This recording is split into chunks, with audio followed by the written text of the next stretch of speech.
over the next 4 hours. Now, when I woke up this morning, I was pleasantly not surprised, but I was excited when I saw what Jeff Passan had to say, because Jeff Passan goes on this baseball podcast with Jesse Rogers, who's joined us a ton on Jon and Jim, and they spoke at length about Roki Sasaki, like 20 minutes from Jeff Passan on Roki Sasaki. Now, nothing official, but let's react to this. Let's hear from Jeff Passan and react to this. This is Jeff Passan on Roki Sasaki. If Roki Sasaki is a Dodger, I won't sit there and be like, God, you're such an idiot for not thinking that, of course, he was going to be a Dodger. But I do think there are other possibilities there. I think San Diego is a strong place, and there's not a ton of experience that they have, but they do have Yu Darvish right now. Yep. And Darvish is a seminal figure in Roki Sasaki's life. Seminal figure, Roki Sasaki, or Yu Darvish in Roki Sasaki's life. But again, he said that the Padres at least what were the exact words that he used? They were a strong contender. Yeah, I think San Diego is in a strong place. Strong place for Roki Sasaki. So what's your reaction to that from Jeff Passan? Well, I listened to the whole thing. Me too. And he talks about the Rangers, and he gives like kind of praise to all the top teams that are in on Roki Sasaki. It wasn't like he just singled out the Padres here. So if you're looking at the top teams, Rangers, Yankees, Dodgers, Padres, Cubs. Interestingly enough, he didn't really mention the Mets, I don't think. No, he didn't mention the Mets. He didn't mention the Mets, or really the Giants. No. But it was the Cubs, the Rangers, the Yankees, and the Dodgers and the Padres. Those are the teams that he kind of went in depth on of reasons why he could see Roki going there. Yeah. Kind of started with the Dodgers, truthfully. Yeah. And then it went to, I think, the Rangers and then the Yankees and their history with, the Rangers getting, ironically enough, Yu Darvish back in the day. Yankees with all of their Japanese players that have come through there that have really helped them out. And it's like, hey, the Dodgers here, would I be surprised? No. But he continued to push back a little bit on the Dodgers, saying like, look, I think people have to stop just automatically putting him with the Dodgers.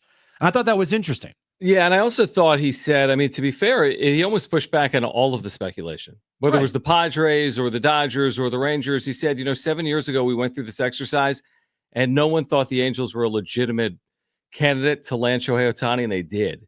And he said that there's a lot of speculation and rumor, but no one really knows for certain. Now, he kind of theorized at this idea that teams with a six-man rotation might be better suited for Roki Sasaki. I don't think that's as big of a deal as other people are making it out to be, because I think with all the off days in Major League Baseball, I think you can get cute without fully going to a six-man rotation. There's actually more from Passan. Do we have the additional sound that we're going to play later? Okay, so let's hear more from Jeff Passan. This is basically about Sasaki and what type of opportunity he provides to Major League Baseball clubs. Roki Sasaki is the rarest of rare opportunities for teams. You do not get immediate major league ready players for essentially $0. I'm not saying he's going to be Paul Skeens. I am saying he could be. He could be that level of player where you come in and almost immediately are so abundantly filled with surplus value. And that's how these teams look at it, right? How much money above what I am paying you are you producing? And because Roki Sasaki is going to be that, or going to be some derivation of that, teams are going to do everything they possibly can, hopefully within the bounds of the rules, to convince him to sign with them. What was it the other day that some teams have spent over 100 hours accumulating, I guess, their pitch or like their presentation and getting things ready to go for Roki Sasaki? This is the more, people are like, oh, why are you guys talking about Roki Sasaki every day? He is, as Jeff Passan says there, it's like a once in a decade generation type of player that you can get for nothing. And it's the first time since Ohtani you have a player of this caliber. Now, it's not Ohtani, Right. But, at least you can make a comp to what Ohtani was as a pitcher. Mhm.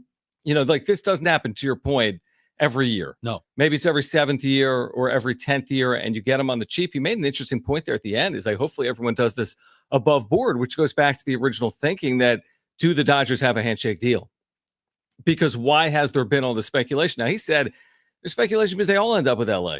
They've done a good job. Look where Ohtani has landed. Look where Yamamoto has landed. The Dodgers have done a good job with their organization here recently, obviously. So it makes sense maybe to start with the LA Dodgers. But I did find that interesting. Like, hopefully everyone's going about it like the way that is like allowed. I don't even know what that means. Like, what could you possibly be doing to try to lure Roki Sasaki outside the white line, so to speak? How could you juice the deal marketing wise? More money somehow. I don't know how you do that. Yeah, I don't know how you do that either. But again, it goes back to, why was the speculation from day one he's the Dodgers to lose? I have wondered that. Well, I think it's easy to put 2 and 2 together. Because they have Japanese superstars? They have Ohtani and Yamamoto, and Yamamoto is one of his best friends. But what about the Darvish is like a godfatherly character in his life? That's why I also put the Padres up there as well. Yeah. Like, that's the 2 teams that I put. I've said this all along. If he goes somewhere else other than San Diego or LA for the Dodgers, I would be shocked. I'd be shocked.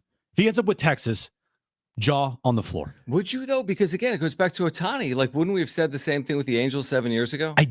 To be honest with you, I don't really remember too much about which team was the favorite or not. Passon said in that podcast it was not the Angels. So I'll take him at his word, since nobody covers the sport more effectively. But at the time, and I don't know this, were the Dodgers in on Ohtani? It's the whole AL-NL problem. Well, that's what it was. Yeah. He wanted to DH. And he also wanted to pitch as he well. He could have pitched anywhere. I think it was the DH was the issue for the National League. Because he couldn't play left field. Yeah, he couldn't play first base. Yeah. I mean, teams didn't want him to. Well, now it makes sense. I mean, he wanted to be in LA, and the Angels were in LA, just, the other LA. Honestly, 7 years ago, the Angels probably actually had a decent future. Like, if you go back to Mike Trout, it would have been his mid-20s. Yeah, it's his prime. And they made the playoffs at one point there in the 2010s. They've been awful But they never made it with Ohtani. Right. I guess just the point being that I don't think the Angels at any point in that conversation were like, oh, it's definitely going to be Anaheim. But it's different now because there's no, hey, he has to DH somewhere and this and that. Like, no, it's a pitcher. You're right. He can go anywhere. Yep. Another thing that Jeff mentioned, too, that I thought was interesting is this idea of developing him and how, that is the number one and most important thing on Roki's list of things that he wants to go wherever he goes, gets the most out of, is being developed. And that having a 6-man rotation, making sure that he's not pushed right away because he's so raw and he's 23 years old and he doesn't have that many innings under his belt, even in Japan, that wherever he goes, development is the number one thing for Roki early on. Which completely makes sense to me. But I don't think the Padres will go with the 6-man rotation if they land Roki Sasaki. Well, that's where he discussed what teams can do that. And one of the only teams that can do that is the Dodgers. He said the Rangers as well. I mean, I think the Padres could if they wanted to, but doesn't that take away the value of a player like Michael King? Or if you keep Dylan Cease? Or if you have Darvish? Now, Darvish is getting older. I think it honestly helps guys like that, especially Michael King, coming off of a career year where he threw damn near 200 innings. But you want to lower their innings and give more innings to 5 and 6? I want to preserve Michael King and make sure that every time he goes out there, he pitches like he did last year. I don't want to tax the guy after he just pitched 200 innings for the first time in his career last year. I definitely hear that. But, okay, in a 6-man rotation, just theorize for a second. If you had a 6-man rotation that had Roki Sasaki in it, and your 5th and 6th starters were out of your organization, and they were, let's just say, Randy Vasquez and Matt Waldron, that means 1/3 of your starts next season are Waldron and Vasquez, and 1/2 of them are Waldron, Vasquez, Sasaki, who's never pitched in the major leagues. Is that exposing? Well, isn't that more exposing than just using King for 31 starts and Cease for 31 starts and Darvish for 31 starts? Well, it's not just as cut and dry as that. I think that, their job is to make sure they plan this all out. And remember a couple of years ago when they had a 6-man rotation at one point, and it worked out really good because Joe Musgrove got, ample amount of rest, and he was strong at the end of the year. I don't remember them ever using a 6-man rotation for more than a brief period of time. Yeah, and if a brief period of time is a couple months, that's great. And I don't think you have to do it for the entire year. You can manipulate things, John, with off days. I would manipulate it with off days and just use a 5-man rotation. You could. Well, I think there have to be at least a couple points of your season. Well, you can skip them. That you have to. Well, okay, maybe you do skip them, but I think they could figure something out to make sure that he's not taxed. You can have the other guys get some rest too as well, and you have a rotation if they keep Dylan Cease. Mm-hmm. Cease, King, Darvish, Roki, as Waldron. You can, and if they traded for another pitcher too, by the way, which could absolutely still happen, and I think it will happen, you have that guy put in there as well in case a Waldron or a Vasquez, aren't, doing well, or that you want to take them out of the rotation to start. They can do this, and I think it's only if you keep, Dylan Cease. Yeah, I do wonder, would you be willing, if you were the Padres organization, to tell Roki, we're going to develop you to your fullest, even if it's at the expense of some of our team success in 2025? We will do everything necessary to put you in a position to be successful in your career, which means basically having training wheels on in 2025. 125 innings, 22 starts, I'm never more than 5 innings per outing, never more than 90 pitches. Dude, I'm 100% okay on board with that. I am 100% on board with that. You know why? Because it's a long game with Roki. Yeah, exactly. Do you want him for 6 years? You don't want him ever. He can still help you next year if those parameters are put in place. Yeah. Yamamoto had those, he barely pitched, but he was hurt. He was hurt, but when he came back, he still only pitched 5 innings max. Now, did he go longer than 5 innings against the Padres, ironically? Maybe in that 5th game, maybe. Because his pitch count was so low. He threw 90 innings. Okay. In the regular season. He threw 18 innings and 4 starts in the postseason. But still, look at his postseason numbers. I mean, they were, I think, very good, right? Other than, I think, one game. Yeah, for whatever reason. 18 and 2/3 innings, 8 earned runs. But it was one game that had a blow up. Yep, you're right. He was really good in the World Series against the Yankees, and he was really good in the second game against the Padres in the DS. And he was good in the regular season other than against the Padres. He had a 3.00. Yeah.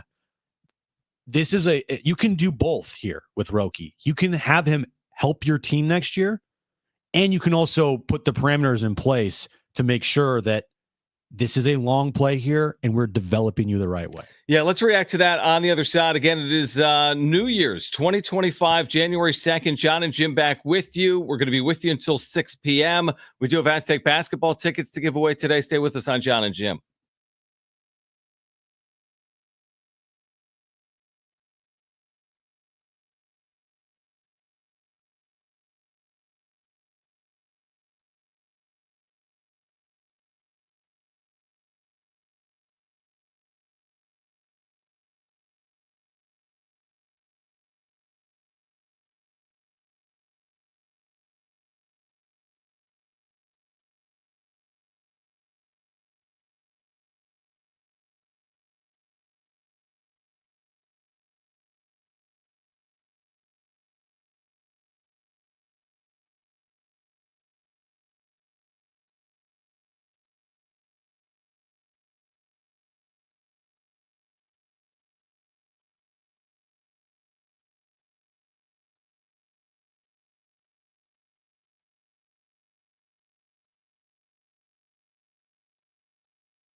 All right, it is the new year. There is a new iHeartRadio app. You've heard it being advertised. You've heard us talking about it. 2025, check out the all-new iHeartRadio app that everyone seems to have access to.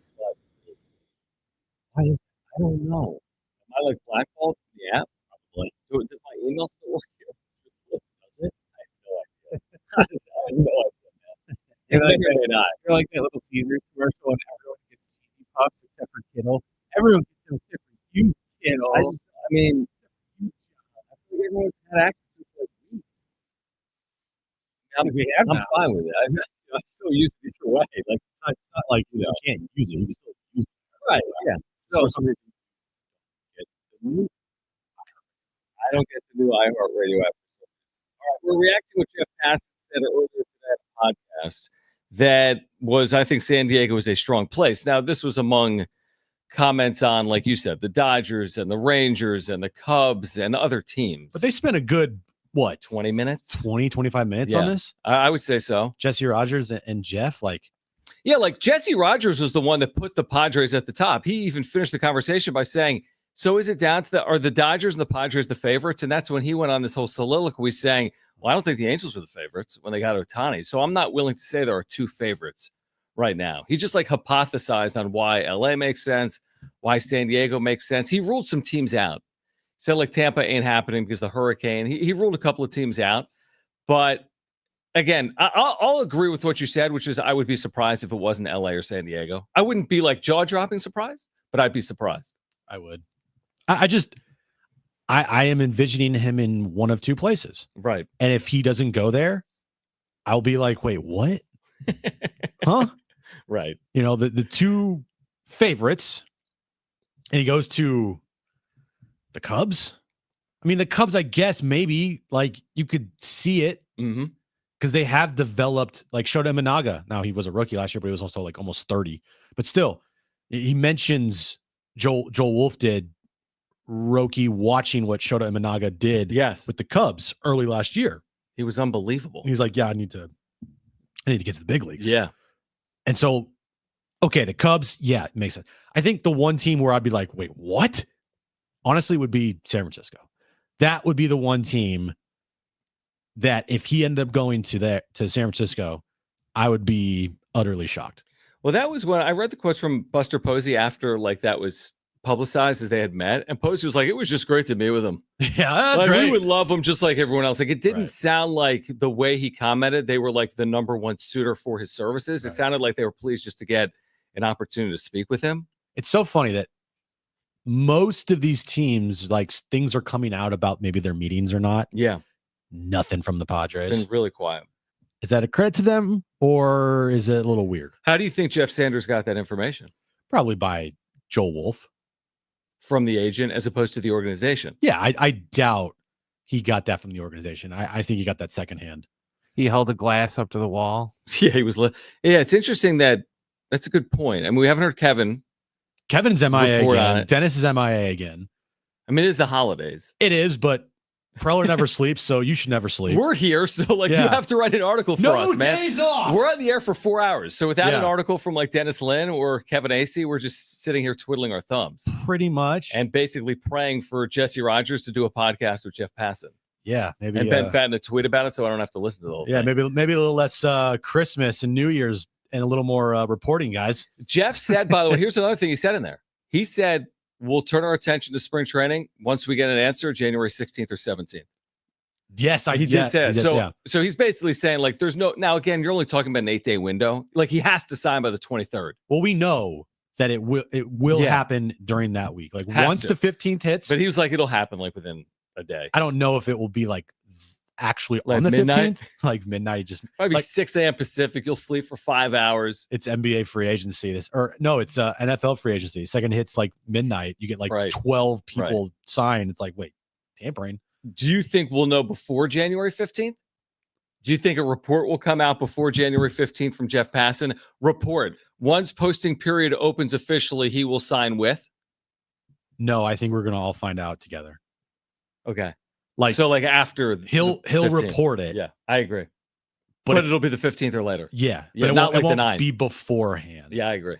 And I'll tell you what, I can't stress enough the sooner we get to this date, just how important this is for, the immediate future of the San Diego Padres. Mm-hmm.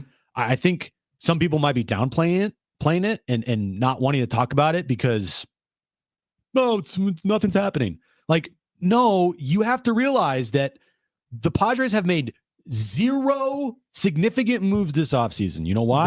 Don't do that with the Moises Gomez move overnight. I said significant. Don't do that to Moises. I just did. Okay, I don't know who Moises Gomez is, what position he plays, where he's from. I couldn't pick him out of a crowd of one. If there were one, if there was one person here, I would not know it was Moises Gomez. I'm like, who are you? Who is he? No Who idea. cares? It doesn't Continue.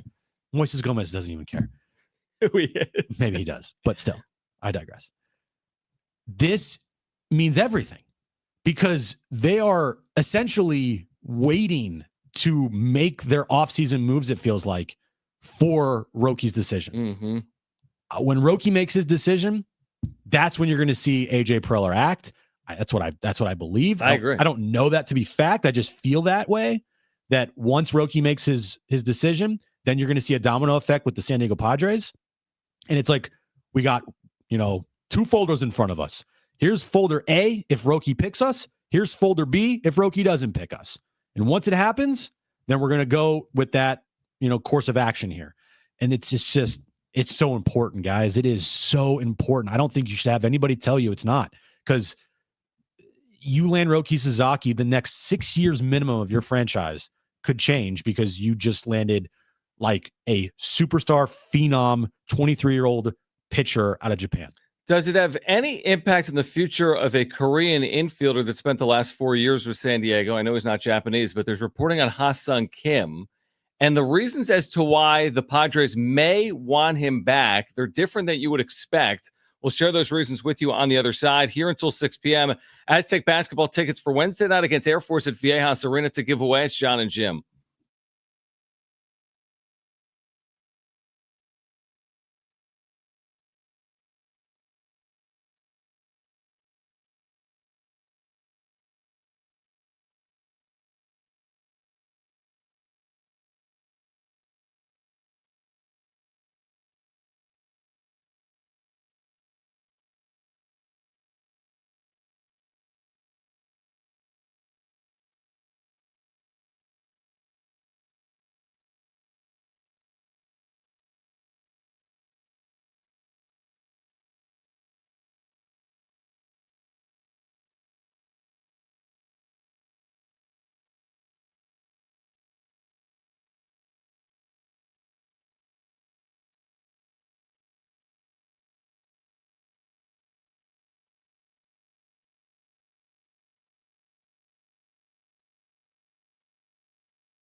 All right, this update is brought to you by Superstar Car Wash. Happening right now, the Allstate Sugar Bowl between Georgia and Notre Dame. It's tied 3-3 with 56 seconds left in the first half. Winner of this game moves on to take on Penn State in the semifinals. Yesterday, Texas edged out Arizona State in double overtime to move on to the semifinals where they will take on Ohio State, who just beat up on Oregon yesterday and beat them 41-21. And the Padres made a move last night, John. They signed, I think, outfielder Moises Gomez. Who cares? Good news. Our holiday membership sale at Superstar Car Wash is extended. Last chance to get unlimited washes for just $20. Visit superstarcarwash.com or text JOLLY, just 27800 now. Terms to apply.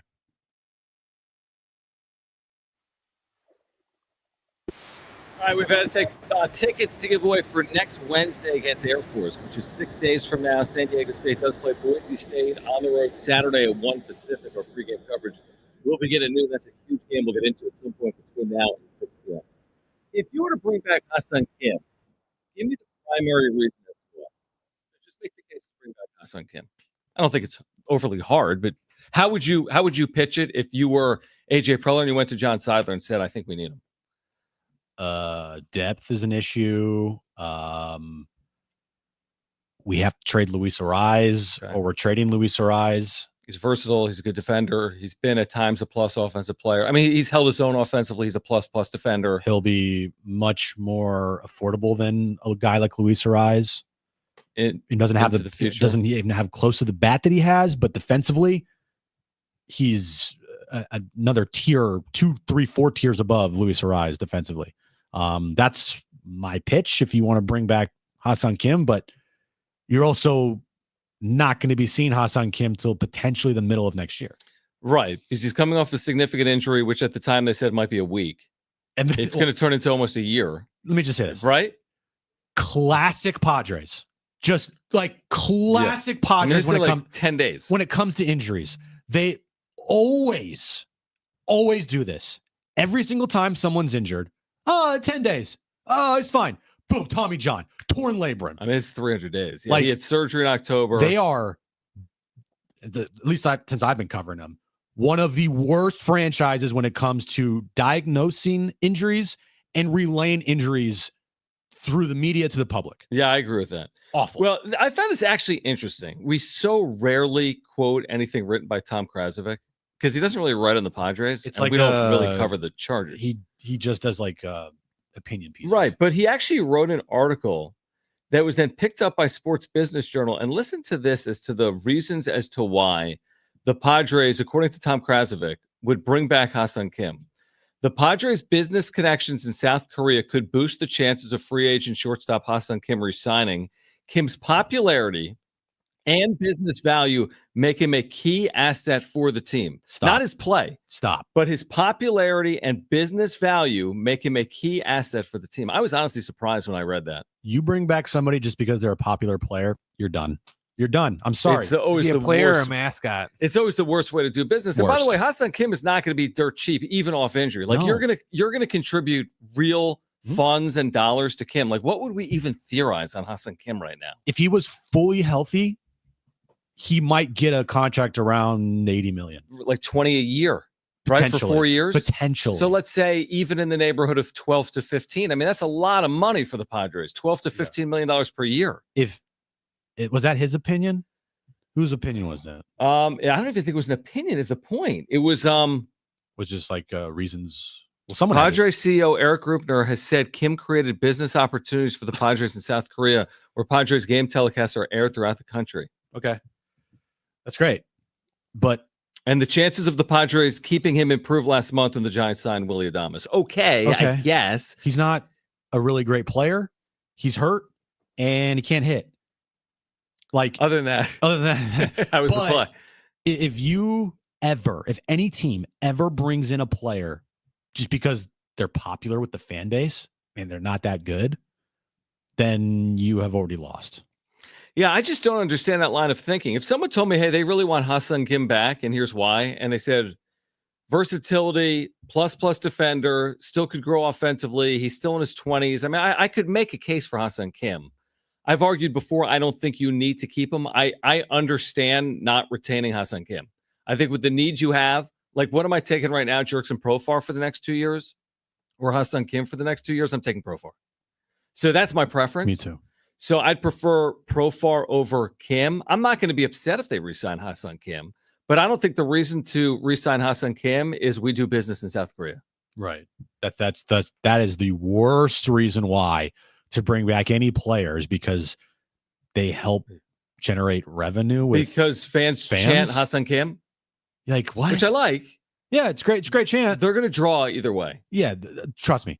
If they don't have Hassan Kim next year, they're still going to draw damn near 3 million fans. Correct. That'd be like them saying, "Oh, they should have traded Framo Reyes because he sang songs and people liked him." It's a great point. He was a fan favorite. Right. He was perceived to be popular in their clubhouse. No, I don't. They didn't win. I don't think AJ Preller's that type of person. I just neither do I. Now this is an opinion by somebody else. It's a bad opinion. I mean, it's a bad opinion, Eric but it's fine. Grubner said Kim created business opportunities for the Padres in South Korea. Yeah, and again, I don't know if that's a reason why to re-sign him. No, it shouldn't be.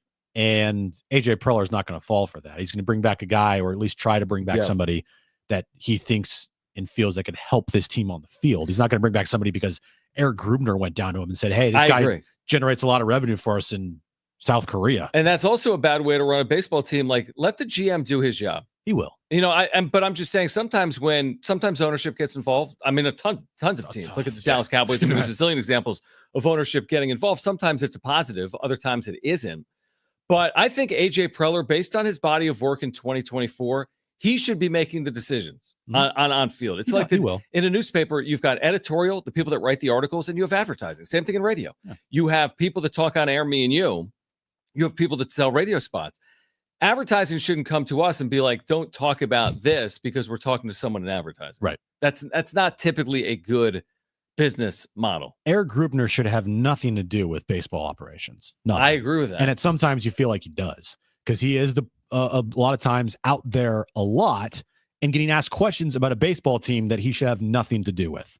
He is the marketing head of marketing. He deals with Motorola. Operations on the as far as in-game stuff goes, sponsorship deals.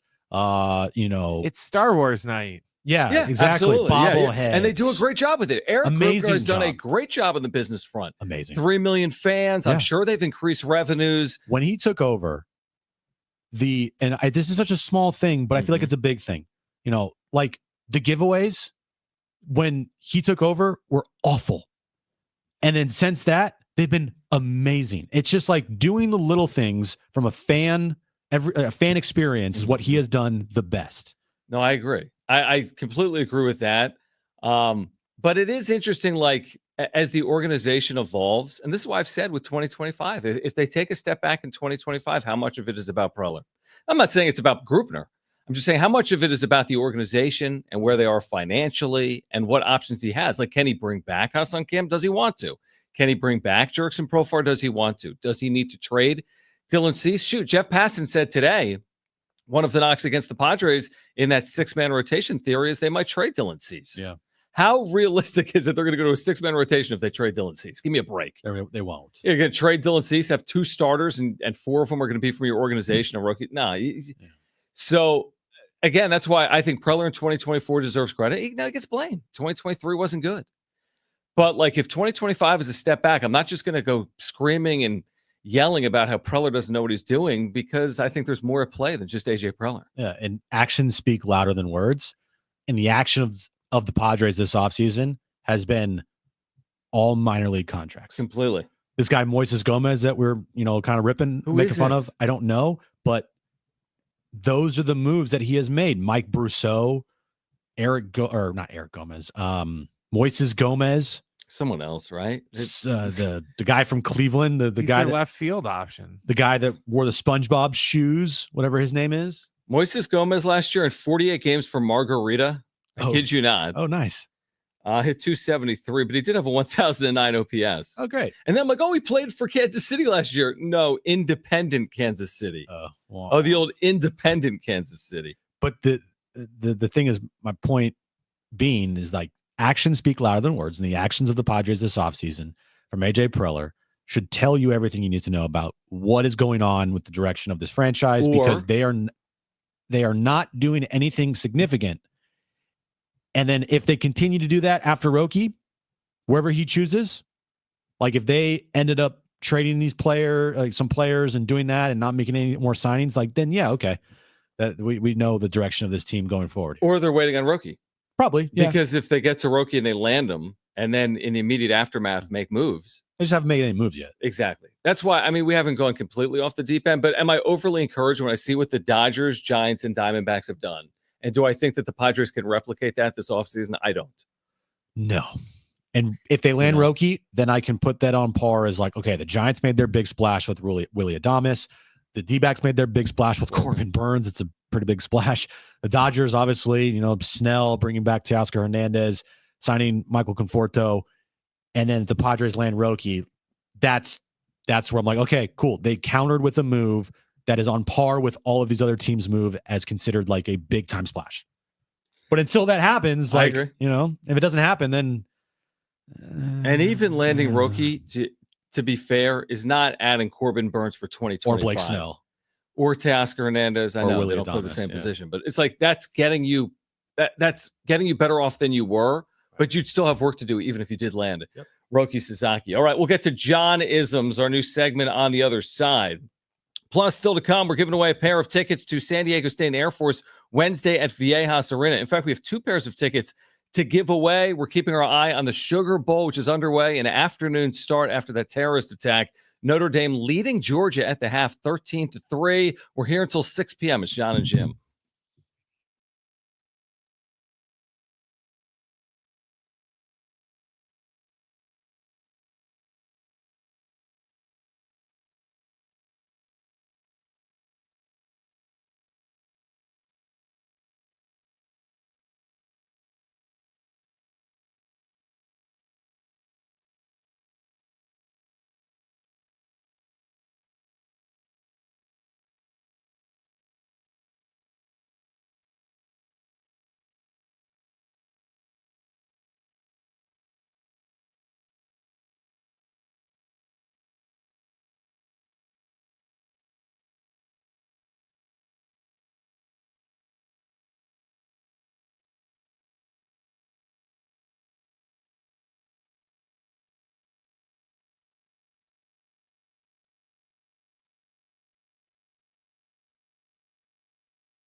All right, we've got Aztec basketball tickets. Wednesday night, Air Force Viejas Arena will give those away in the 3 o'clock and 4 o'clock hours. Happy New Year to our listeners. It's halftime at the Sugar Bowl. Thank you. New Orleans Superdome. What a, not to, people come here to hear us talk about sports. And I wasn't going to talk about this, but they just showed outside. I mean, you know that gut feeling you get in your stomach when you get the news you never want to hear, but you get too much, like it's just like, you're scrolling on Twitter or you're on Instagram or you're on the internet. It's just, and I woke up New Year's Day. This is New Year's Eve. You go to sleep. I mean, you go to sleep. I mean, even at midnight Pacific, this hadn't even occurred. This happened overnight, 3 a.m. Eastern. Did you make it to midnight? Pacific? Yeah. 11:45. But I wake up in the morning and you see I'm just scrolling on Twitter and you see like the AP story, at least 10 confirmed killed in what's deemed to be like a terrorist attack on like, wait, what? Yeah. Like it's just the worst possible thing you could hear. And then you're thinking, all this other stuff is so secondary. Yeah. We spent so much. I pretend like this Penn State Boise State game is like the end all be all, or this Notre Dame Georgia game. Man, I can't believe the secondary. Or how about this targeting call? Yeah.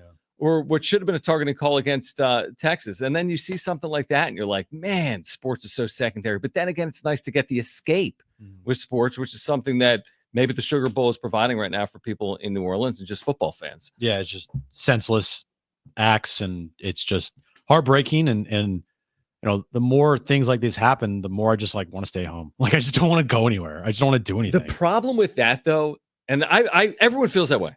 You know what I mean? Yeah. But the issue with that, I've always said, and correct me if I'm wrong, don't let them scare you. Yeah. Like what's the point? If bad apples can ruin it for good apples, like that's a joke. I know. And you can't, honestly, dude, you can't run away from everything. You know what I mean? Like, you're not going to get in a car, not going to get on a plane, not going to go to work. Like things happen. But truthfully, going out on New Year's Eve to me right now at this stage of my life, you're like, I'm staying. I am good. Well, I'm cool to do that regardless. Right. I just like to chill, man. Turn on a movie, turn on some football. Yeah, exactly. I'm totally fine with going out to a nice dinner, coming back, 100%. But chilling, when you're young, watching a movie. When you're young, when you're 20s, I mean, and it's you just shouldn't like not go out because some psycho might drive a car on a sidewalk. It's ridiculous. It's absolute absurdity. And of course, our thoughts are with everyone involved in complete senseless tragedy, terrorism in New Orleans. Now, where I was going to go for like my Johnism of the day, or like John's front page, for those that are new to the segment that has no open. I watched. How long will that last, by the way? The no open? Yeah. 2026. We should have something. Maybe. I'm watching Texas, Arizona Have you asked State. for one yet? No. Oh, so there you go. I mean, no, it's the last thing I'm going to do. So I'm watching Arizona State and Texas, and it's this classic game, right? And there's a moment in this game, and I kind of agree with the head coach of Arizona State. I think it was him, Dillingham, that said, I don't even know what targeting is. It's like when we went through that period of time in the NFL, it's still going on. What's a catch? Yeah. Where we would look at replays and say, well, he has possession. No, he doesn't. And that's what's going on right now with targeting. I watched that in real time.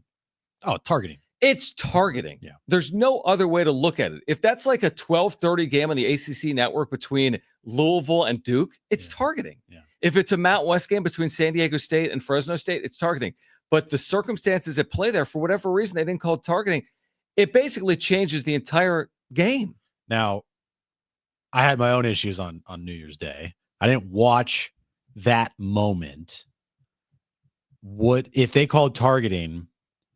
They would have been driving in would a they have tie been in field game. goal range or no? No, and they were Okay. 4 of 12 on field goals during the year, and they were a horrific field goal kicking team. Okay, so There's no guarantee they win the game. No, but it would have helped, obviously, right? Yeah, I mean, they definitely could. It's like the play that happened at Viejas the other night, the block charge, where it was clear as day charge. They called a block, and it changed like the course of the game. Same thing. If targeting is called, I think Arizona State has a very good chance of winning. They don't call targeting. Arizona State ends up losing. Now, maybe it's some of their own fault. They gave up a 4th and 13 in overtime. And if they don't, they win the game. That's where I was going to go. Yeah. Is like there's always moments in the game that you could point to as why you lost. But, same thing with the Aztecs this past Saturday against Utah State. Yep. Was the block that should have been called a charge the reason why they lost? No. Was it part of the reason why they lost? Yeah. But a bigger reason why they lost is they gave up almost a 20-point lead. And they had a 7-point lead with how many minutes remaining? Like a minute 30? Minute 40, yeah. Yeah. So it wasn't like it was like the last play of the game. They're tied 72-72. There's 3 seconds on the clock, and they call a charge, or they call a block instead of a charge. Mhm. And then Utah State goes to Yep. the free throw line, shoots two free throws to win the game. This happened with plenty of time left in the game for San Diego State to win. Same thing with Arizona State. Now, they were driving. It was a tie game at that time, correct? When the It was targeting a happened. tie game, and they had to punt. Now, they get to overtime. Texas missed a field goal. Texas missed a field goal, right? They get to overtime. It's 4th and 13. They're leading by a touchdown. And you give up a 4th and 13. And not only do you give up a 4th and You give up a 13, touchdown. it's a touchdown. Right. That there, I would be infinitely more upset about than the targeting call that wasn't called. That's fair. I agree with that. But both things can be true. Yeah, absolutely. And that's the thing with officiating. I know. And even in this replay era, they go to the booth to look at the targeting. I know that annoys me the most is when they actually go and look at it. And they're like, nah. And they're still like, nah. I'm like, But what? It couldn't be more clear as day. The rules official for ESPN is like, it's targeting. Mike Pereira on social media is like, it's targeting. The only person that's like, it's not targeting is Doug Gottlieb. Of all people. Doug, just go coach your 0-15 Gosh. basketball team. Jeez. Did you see what he said? Essentially, like, if it's a day game that doesn't matter, I'd call targeting. But this game matters, it can't be targeting. Yeah, he's like, a moron. What? That doesn't make any sense. Same thing with freaking Colin. Like they're just stop talking sometimes. Did Colin comment on this? Those are the same people that, like in basketball games, they'll complain about the officials not calling anything, and then when they call a foul at the end of the game, then they'll bitch about it. It's just like you wanted them to call fouls the whole game, and now you're mad because they actually called a foul and they shouldn't have called it. Officiating is hard. I get it. It's hard. We're not going to make all people happy. When you you see it look through at it, lenses of like Arizona State fans see it through a different lens than Texas fans, and so on and so forth. But yeah, when you stop the game and look at it, and there's universal agreement that you got it wrong, that's hard to do. It's always, I forget who said this, but the saying of like, if you're in a bar and 100 people in the bar are all saying that's a flag, and the only person that doesn't say it's a flag is the ref. Yeah, like what are we doing? right. You know, like we're smart. We watch football all the time. Like we know what the penalties are. Everybody knows what a penalty looks Yep. like. All right. But if the referee is the only person that doesn't understand that, that's a problem. where it becomes so infuriating as a fan of these games, Mhm. because it's just mind blowing how they can't see that yet everybody else does. Mhm. So. And I hope nobody was playing a drinking game every time they showed that dude's dad, because you'll be Scattaboo? drunk till 2027. Love that Yes. guy. I don't care. He I love was- him too, but like after every Yeah. carry, it was like, let's go to I mean, his he dad. single-handedly Oh, basically willed them Oh yeah. that close to a win. Yeah. Like if you would have played both ways, they probably would have won. He would have been in the secondary. He would have made that play. He would have on won the 4th and Heisman 13. then. All right, on the other side, much more on the college football playoff. Why all the criticism? Can we stop at the criticism of the college football playoff? Plus, do the Padres have a top 10 rotation in baseball? Do they have a top 15 rotation in baseball? ESPN has weighed in. We'll share on the other side. Hour 2, Jon and Jim next.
All right, this update's brought to you by Superstar Car Wash. The Sugar Bowl happening right now in New Orleans. At halftime, Notre Dame leads Georgia 13-3. Winner of that game will take on Penn State in the college football playoff semifinals. Other matchup is set as Texas beat Arizona State yesterday in double overtime. They will face Ohio State in the semifinals there. And the Padres, they made a move last night, signing outfielder Moises Gomez. Good news, our holiday membership sale at Superstar Car Wash is extended. Last chance to get unlimited washes for just $20. Visit superstarcarwash.com or text JOLLY to 27800 now. Terms do apply. Getting you all set for that drive home. Let's just start the show. Here's Jon and Jim. All right, San Diego and Southern California, what's going on? This is hour 2 of Jon and Jim. We are here until 6 p.m. wishing everyone and their families a happy new year. We are looking forward to 2025. ESPN has published a piece on the top rotations in baseball. Surely the Padres have one of the top 10, right? If not top 10, top 15, right? Right. We'll get into that coming up this hour. Top 30 at least. They definitely have a top 30 rotation. The top 30 rotation. We'll get into that this hour. Plus, we're giving away Aztec tickets for Wednesday night, Viejas Arena against the Air Force Academy. We'll give those away coming up later this hour. I'm curious to get your thoughts here. Then I will react because you know me. I mean, I watch college football and college basketball also religiously, but you have an issue with what people are saying about the college football playoff, right? So I put in the rundown at 3:00. Can everyone shut the F up about the college football playoff? I thought you were going to say the actual word because you wrote the actual word in the rundown. Yes, I wrote the actual word in the rundown. Right, not F. No. The full word. The full word, yes. Has 4 letters in it. So for you, what is the biggest issue that you hear with the college football playoff right now? I think there's a lot of complaining as if a 4-team playoff is better than a 12-team playoff, where to me, there's nothing better than a playoff. Okay, and the seeding. The number one concern, which, okay, they'll fix it. Mm-hmm. The number one issue is, in the NCAA tournament, men's basketball, you just seed them. If Kentucky wins the SEC, that's great. They win the SEC championship. They could be a 1 seed. They could be an 8 seed. In this, for whatever reason, if you won the Mountain West championship or the ACC championship, you had to be seeded in one of the top 4 spots. That, to me, is the issue. The seeding is the issue that they'll correct. Yeah, that is one issue that I hear a lot about, and I agree with that. The seeding probably needs to change. Like, if you win your conference, that shouldn't automatically get you a bye. It should be just automatically gets you in. Right. Like, it gets you in, and then they seed accordingly. Sure. You're right. Easy fix. But to me, what I hear people complaining about the most, these games aren't any they're not good. Yep. Can we just get one good college football playoff game? They don't deserve to be in because they lost. That's such a tired argument. So, one, not every single football game is going to be the greatest football game ever played. So realize that first before you start complaining. Number 2, you got an amazing college football game yesterday in Arizona State and Texas. Mm-hmm. Might have been game of the year, truthfully. And honestly, you might not get a better game than that. Agreed. Truthfully, like you might amazing. Not get a better game than what you saw yesterday, double overtime game in the college football playoff. That happens maybe once a year in a situation like that. Like, are you always going to get a Super Bowl like last year where it goes to overtime? No, you're going to get blowouts. You're going to get some close games, but to have this expectation that every game in the college football playoff has to be the greatest thing ever, or you need to change the whole format, is ridiculous to me. Well, how about, I'll give you an example. Like, can you just, I don't know, enjoy the fact that we're actually getting a 12-team college football playoff that we're getting we more all football. Wanted to have? Yeah. Let me make a point here. Hear me out. So Indiana gets blown out by Notre Dame in the opening round. And that's not the only blowout. SMU got blown out by Penn State. Tennessee got blown out by Ohio State. And what was the other game? There were 4 games. It was Texas and Clemson. They basically blew out Clemson. It was a decent game. It was a decent game. And the argument after the opening round was, see, Alabama should have been in. Indiana got hammered. SMU got hammered. But then when Oregon, an undefeated Big Ten champion, loses by 20 points to Ohio State, it was not that close. They could have lost by 50. Yeah. what are you going to say then? Oregon shouldn't be in the field. To your point, you could have the top seed in the NFC playoff lose a game at home by 17 points, so they shouldn't be in the postseason. No, they earn their spot in the postseason. And you're right, you can't guarantee that all games are going to be good, and even more so in college. There's way more disparity. If you watch a college football Saturday, not every game is good. Yeah. NFL games are decided by 7 or 10 points. These are the best athletes in the world. In college, there's wide variance. It's young people. One turnover could change everything. So getting a 20-point college football game is not abnormal. If you watch it on Saturday, there's 60 games, 40 of which are not competitive. And I saw this morning. Nick Saban crying about if I was Oregon, I would be, bitching and complaining on social media about the seeding and blah, blah, blah. It's like, dude, bro, you were undefeated. Okay. You were 13-0. All right. You already beat Ohio State once this year. Now it was at home and it was a really close game and maybe probably should have lost it. Yep. Is Ohio State seeded too high? Maybe too low, I guess. Right. Yeah. Too low. Maybe, but I don't want to hear it, dude. I don't want to hear it. You'd have to play them at some point. Exactly. And if you're going to bitch and complain that we should play the worst team in the field, you're the best team. Like, go out and prove it. If you're the best team and you're undefeated, it shouldn't matter who you face. Real quick, it's like when San Diego State got Yale in the second round, that's how the tournament works. They could have gotten Auburn, but guess what? Auburn lost to Yale. Yeah. Sometimes it benefits you, sometimes it hurts you. And honestly, now I think, Ohio State's probably, if they go on to win the national championship, which they have a very good chance of doing, they might be saying to themselves, like, that Michigan loss helped us. Yeah. Now, again, if you're an Ohio State fan, you're not trying to lose to Michigan. You never want to lose to Michigan. And if you lose to Michigan in a year, it's almost deemed like, who cares what else we do? It's a failure. But national championship is the one thing. Exactly. The one thing. So, I agree. This is what happens, dude. If Ohio State beat Michigan, guess what? They get a bye. They're a top 4 seed, and that's what it is. So it's true. Can we, I don't know, just stop bitching and complaining like little children about the college football playoff?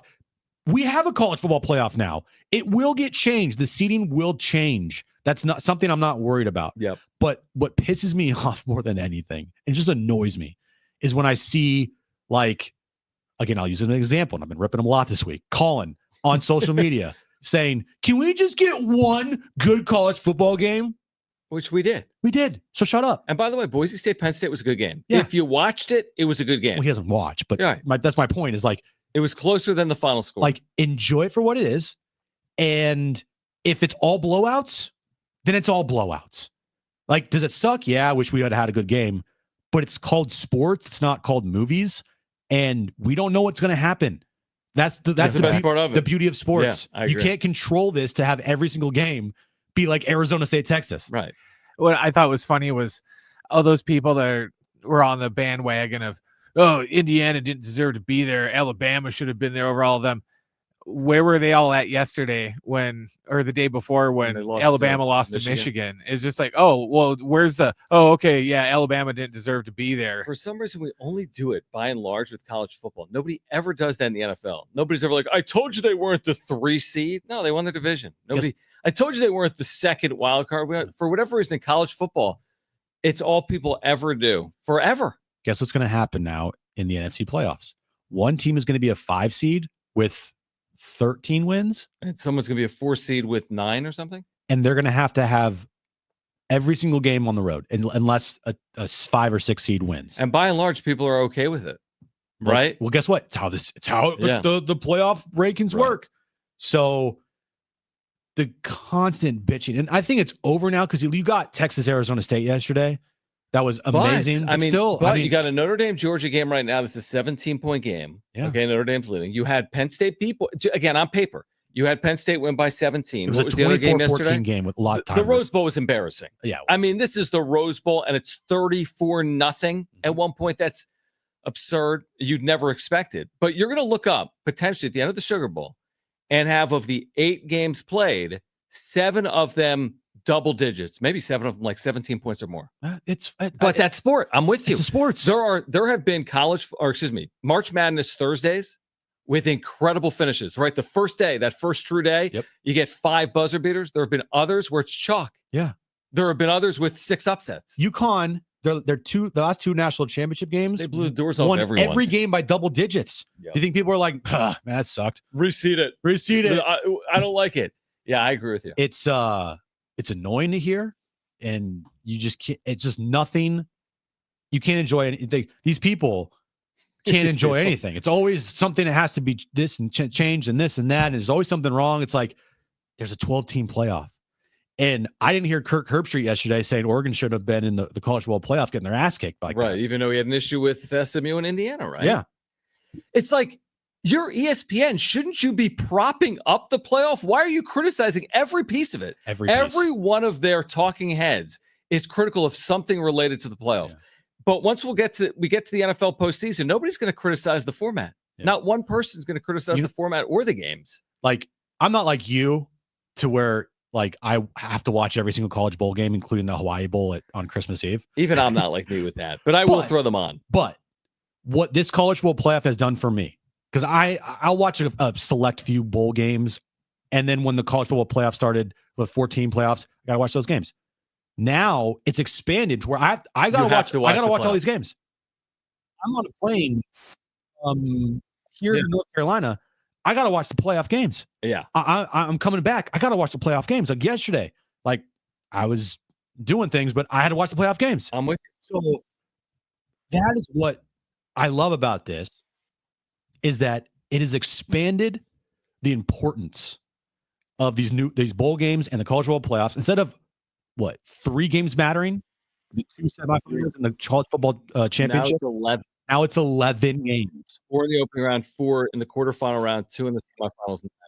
That to me, love it. Yeah, like the NCAA tournament. There's 67 games in the 68-team bracket, and for a lot of people, try to consume as much as you can. And that's day through night. Like, that's not easy to do. By the way, if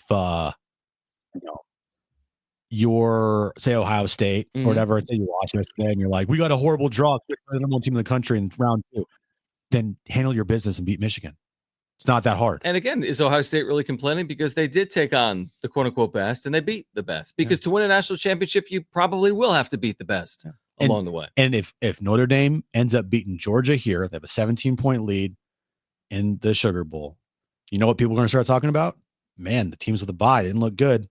I know. It's like the baseball playoffs. Now, Arizona State ended up having an amazing comeback, but to start that game, it looked like it was going to be a wrap really quickly. To your point, and this is maybe the issue with the seeding. You could have 5, 6, 7, and 8 right in the semifinals and 1, 2, 3, 4. But that's the beauty of the playoffs. And that's the whole point of the playoffs. That's the whole point. If you wanted the Lions automatically in the Super Bowl, just put them there. This isn't the Premier League. Yeah, it's not going to be Georgia versus Oregon in the national championship. And that's what everyone said. Remember, everyone was like, no, there's no point of expanding the playoff. You've heard this. There's no point of it. It's always going to be the top dogs. It's always going to be Alabama and Clemson. Not so fast. I mean, listen, a lot of this is a blue blood. Yeah. Penn State's history, Notre Dame's history. Yeah. But Penn State and Notre Dame are not winning national championships left and right in the last 35 years. Nope. Guess what? If this was old format, there is no Penn State. There is no Notre Dame. There's no Notre Dame. There's no Ohio State. And there's no Texas. No, they're all seeded. It would have been Oregon, 8. Georgia. In theory, Boise State, Arizona State, but I don't buy that either. Because that was the championship bye. I would have said Boise. Maybe. But even then, they have a loss on the record. It's against Oregon as a close loss. I don't know who would have been in, but it proves the point of expanding the field. Texas. It just opens up the possibilities. And look at what teams do with possibilities. That is interesting. Who do you think would have made the old 4-team college football playoff? No, it's based on seeding. Penn State was the 3rd or 4th seed. Because remember, they seeded them, but then they moved them around because of the championship. So like Boise was like an 8 seed. Oh, that's right. You're right. Or whatever, making up. The 10 seed, but they're the... So it would have been Oregon, Georgia, Penn State, and... Texas? Okay. I think. But then... I don't know. Then if Ohio State wins and they look like a juggernaut right now, then it's even more proof to why the college football playoffs are going to... Like expanded playoffs will work, is that it gives opportunities to teams that would have not made the old playoff to win a championship now. On the other side, do the Padres have a top 15 rotation in baseball? What about top 10? ESPN weighs in, and that's next.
All right, you can hit us up on the Talkback mic. Just open the free iHeartRadio app. Visit the San Diego Sports 760. Tap that little microphone icon next to the play button to leave a 30-second talkback.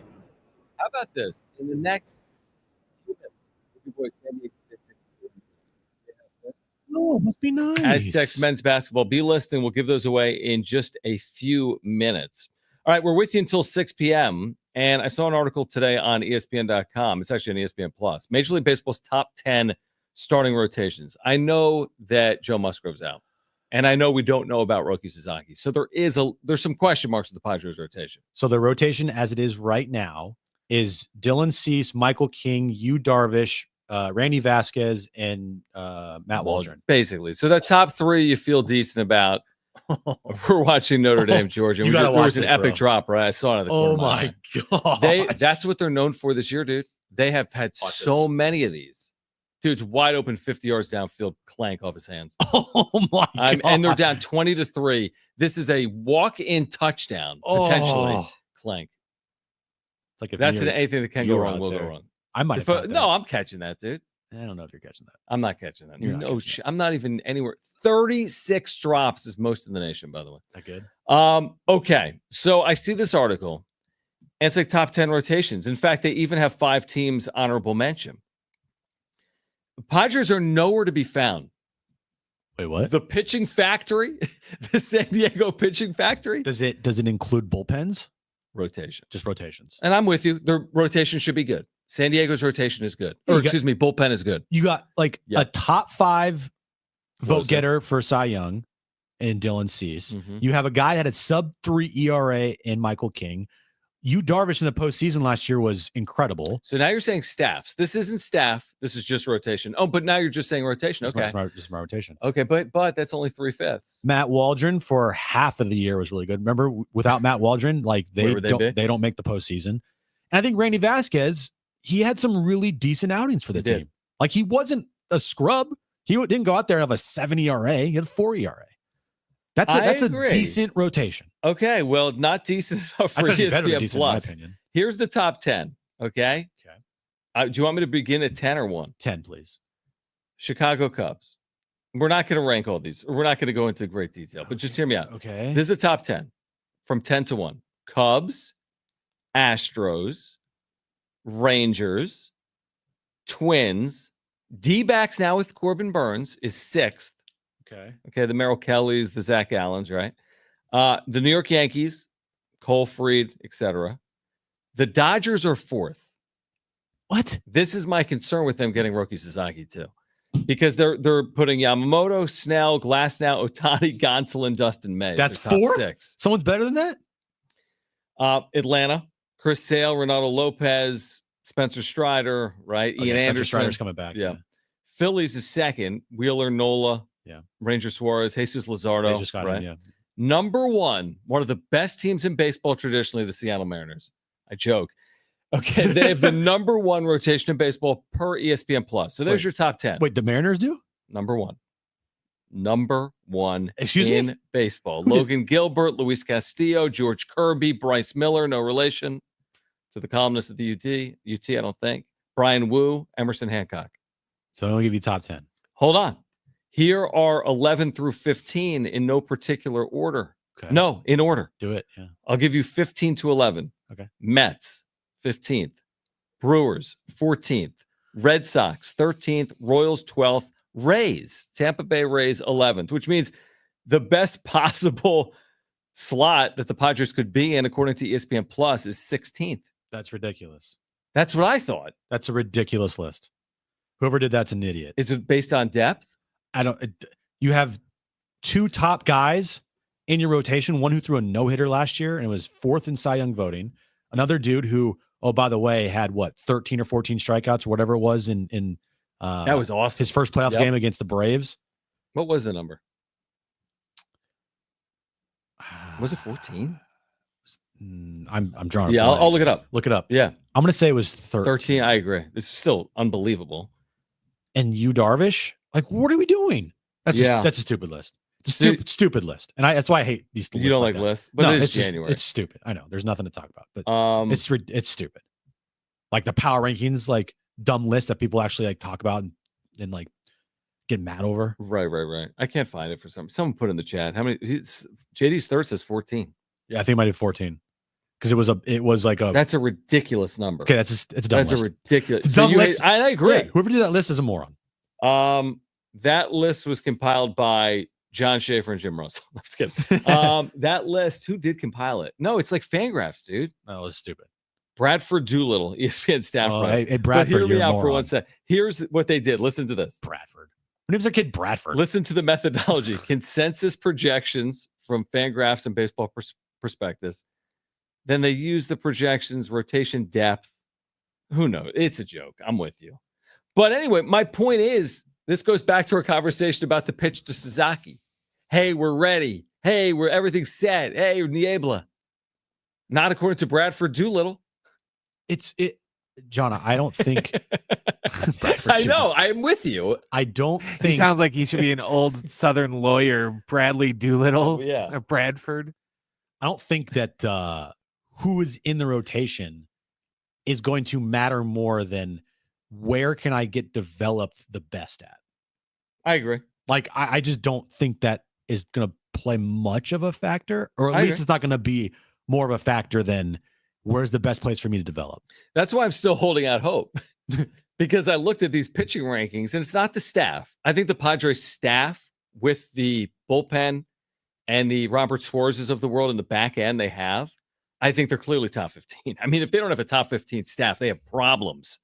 At Petco Park, Yeah, they're a top 15 staff. they're probably they have to be a top 10 staff, truthfully. They land Roki and they keep Dylan Cease. Oh, they're easily. Yeah, they land Roki, and all of a sudden, Bradford Doolittle is going to move him from 16th to first. I don't know about first, but Again, who names their kid Bradford?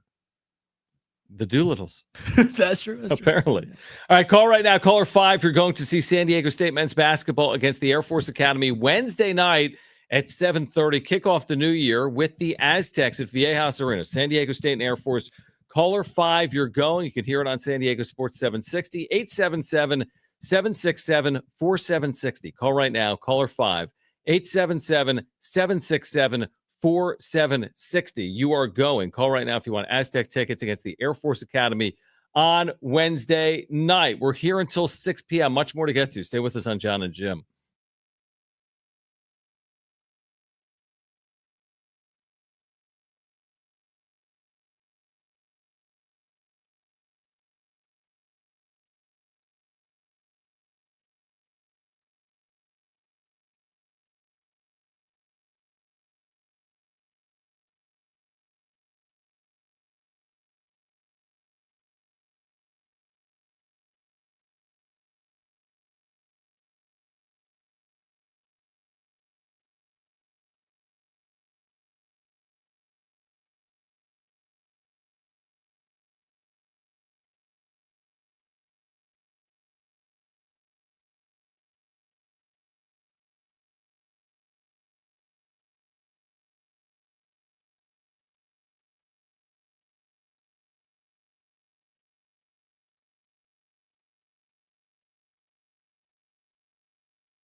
This update's brought to you by the Superstar Car Wash. Sugar Bowl happening right now in New Orleans. Notre Dame leads Georgia 20-10 with 7:30 left in the third quarter there. Other games in college football that happened yesterday. Texas beat Arizona State in double overtime. They're moving on to the semifinals where they will take on Ohio State, as Ohio State beat Oregon yesterday in the Rose Bowl. And Padres, they made a move last night, John. Moises Gomez signed a minor league deal. The great Moises Gomez. Good news, our holiday membership sale at Superstar Car Wash is extended. Last chance to get unlimited washes for just $20. Visit superstarcarwash.com or text JOLLY to 27800 now. Terms do apply.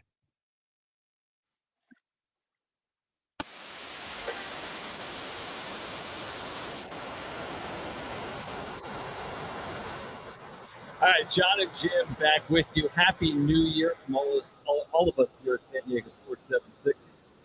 We're also, what did you say?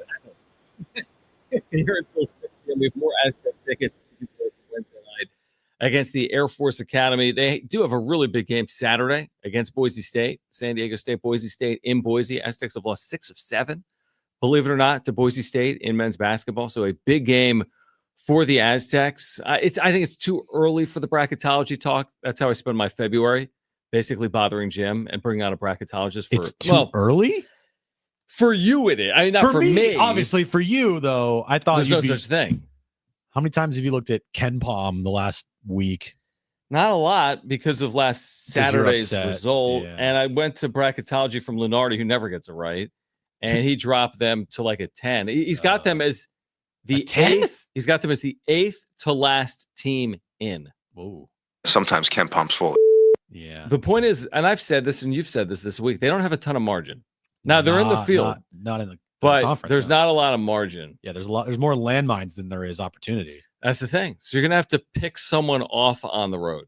And no better time than now, Saturday against Boise State. Right. I'm looking at this year, obviously, but also bigger picture.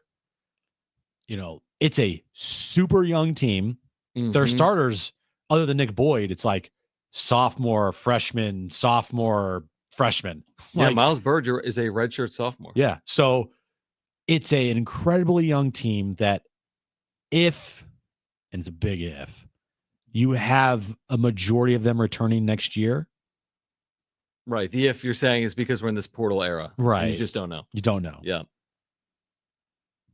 This is like a start of maybe a run. You know, it's funny you say that. Okay, let's hypothetically speak for a second, which is an awful way to do things with college athletics because everyone moves every second. Yeah, it's awful. But okay, let's just run this thing back. Miles Berg could be in the NBA next year, truthfully. But let's run this thing back with like Earson Demir's thinks he's a top 10 pick. Yeah, one of our draft analyst guests. Yeah. He also thinks BJ Davis has a future in the NBA. I think he thinks Magoon Guath has a future in the NBA. Who knows? We might look up and there could be 3 players on this team at one point playing in the NBA. That's happened before with San Diego State. Yep. But all right, let's just run back the players that are eligible to return, which by the way would include Reese Waters. Everybody? Is it everyone? Yeah, because Nick Boyd has another year of eligibility. It's everybody. What would their, and it doesn't mean anything, but it's fun to think about, like, what would their preseason ranking be? Let's say they made the NCAA tournament this year as like whatever, 8-9 seed. No matter what they did, let's say they returned everyone and added to it, like added 1 or 2 pieces in the portal. Yeah. Would they be preseason like 9th? No, I don't know about that.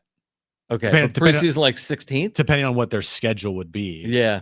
And it's hard when you're outside the power leagues to get that type of recognition. But preseason top 25. Another way too early conversation to have on January 2nd. But oh yeah, good point. But who's the most important player to retain next year? Bro, it's New Year's week. It's January 2nd. There's nothing happening. If you could keep only one player, you were only guaranteed like an expansion draft. You can protect players so they don't go to like San Diego FC. Yeah. If you could protect only one player, who would you protect and why? That's tough. That's impossible. That's impossible. My answer might surprise you. 1, 2, 3 it. Let's 1, 2, 3 then say it. Well, let's think for a moment. Because there's 3 guys. Are there 3? I think there's more than 3. No, it's I'm just saying, 3 Bird Davis, Guath. My three are not them. No. Or is it Boyd? Is Waters part of that? No. Who are your three? Boyd, Bird, Guath, Boyd, Compton. Oh yeah, there's so much talent on this team. That's my three. Honestly, I might pick Farrow. He's so good. I might pick Farrow because he's a freshman playing some big time minutes and he does not look like one. And I think Goon has maybe the most upside of all of those players. But Farrow Compton in a couple years could be a beast. I mean, yeah, it's a great way to look at it. I honestly don't know what I would do. I mean, part of me would say Magoon Guath because he's such a freak of nature to see what type of leap he could continue to make. But then again, like the Boyds and the Birds, sounds like the Birds and the Bees. Right. The Boyds and the Birds, like they're winners. Like how are you winning? Like Miles Bird wins games for you. Nick Boyd flat out wins games for you. Is it weird that I don't really have much concern about Nick Boyd?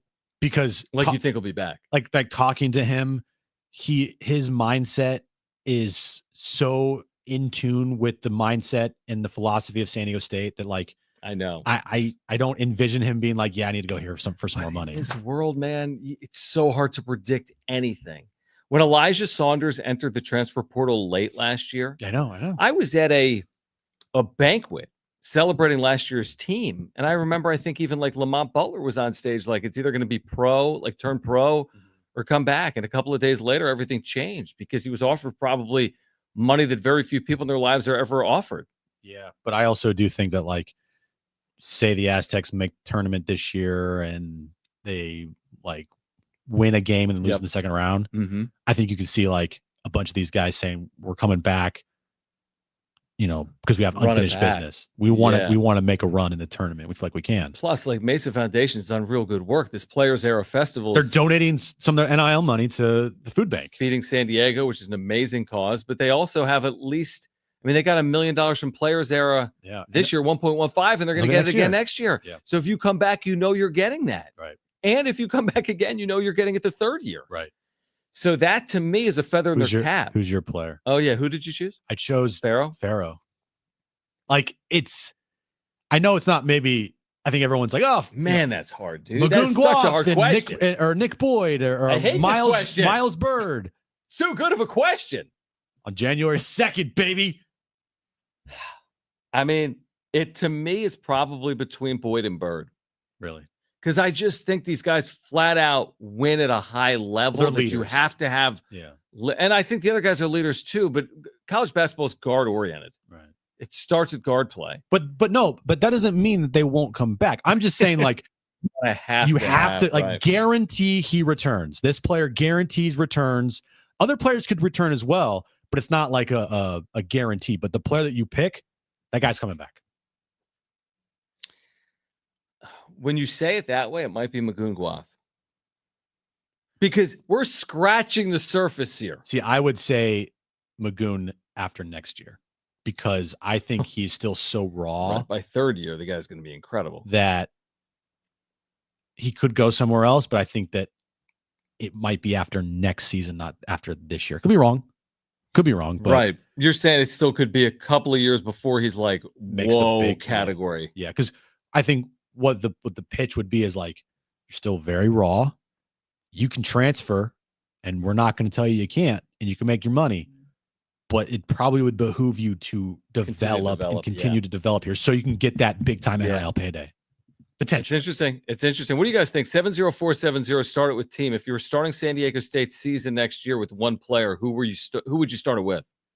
70470, start it with the word team. Again, 7047. I love that. Like my Farrell Compton pick? Oh my gosh. Yeah, I do. And the question, he loved the question. I just think there's so much talent. That their team is so talented that I absolutely love the question. And I think it's something you could have a few beers over. It's a good problem to have because you have so many players on this team that could return next year. And I just envision this group of players wanting to, be like the Aztec team of a couple years ago where they all returned or most of them returned and they made a national championship run. Right. That was kind of before this era because It this all was. happened so quick. But Right. you're right. That was complete unfinished business for that team. Yeah. And we didn't know Nathan Mensah would be back for that team until very late in the process. He Yep. nearly turned pro. He came back. They end up in the national championship game. Yeah. I love that. All right. On the other side, are the Eagles making the right decision this weekend in Saquon Barkley's pursuit of NFL history? Plus more Aztec basketball tickets to give away. And the latest on Roki Sasaki's future. It's Jon and Jim.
All right, if you haven't, you should. The brand new iHeartRadio app now available number one audio app has gotten better. I can't wait to have access to it. But according to Jim and Brent, you need to check it out. The number one audio app in the world, the iHeartRadio app, is out with an all-new edition. Way more user-friendly. It's at presets. You can make settings 4760 number one preset dial. You can also make sure it's very easy to find Jon Jim's podcast page as well. Hopefully everyone has it. Everyone does have it.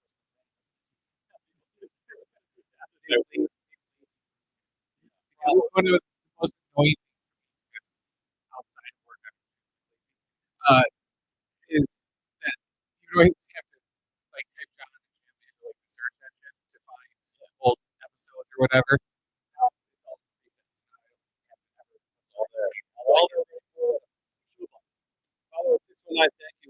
The text line said he would return Miles Bird. He brings so much energy, and you can build around him. Junior year Bird. This would be his redshirt junior year if he came back. No, that would be insane. For me, it was between Compton and Bird. I think.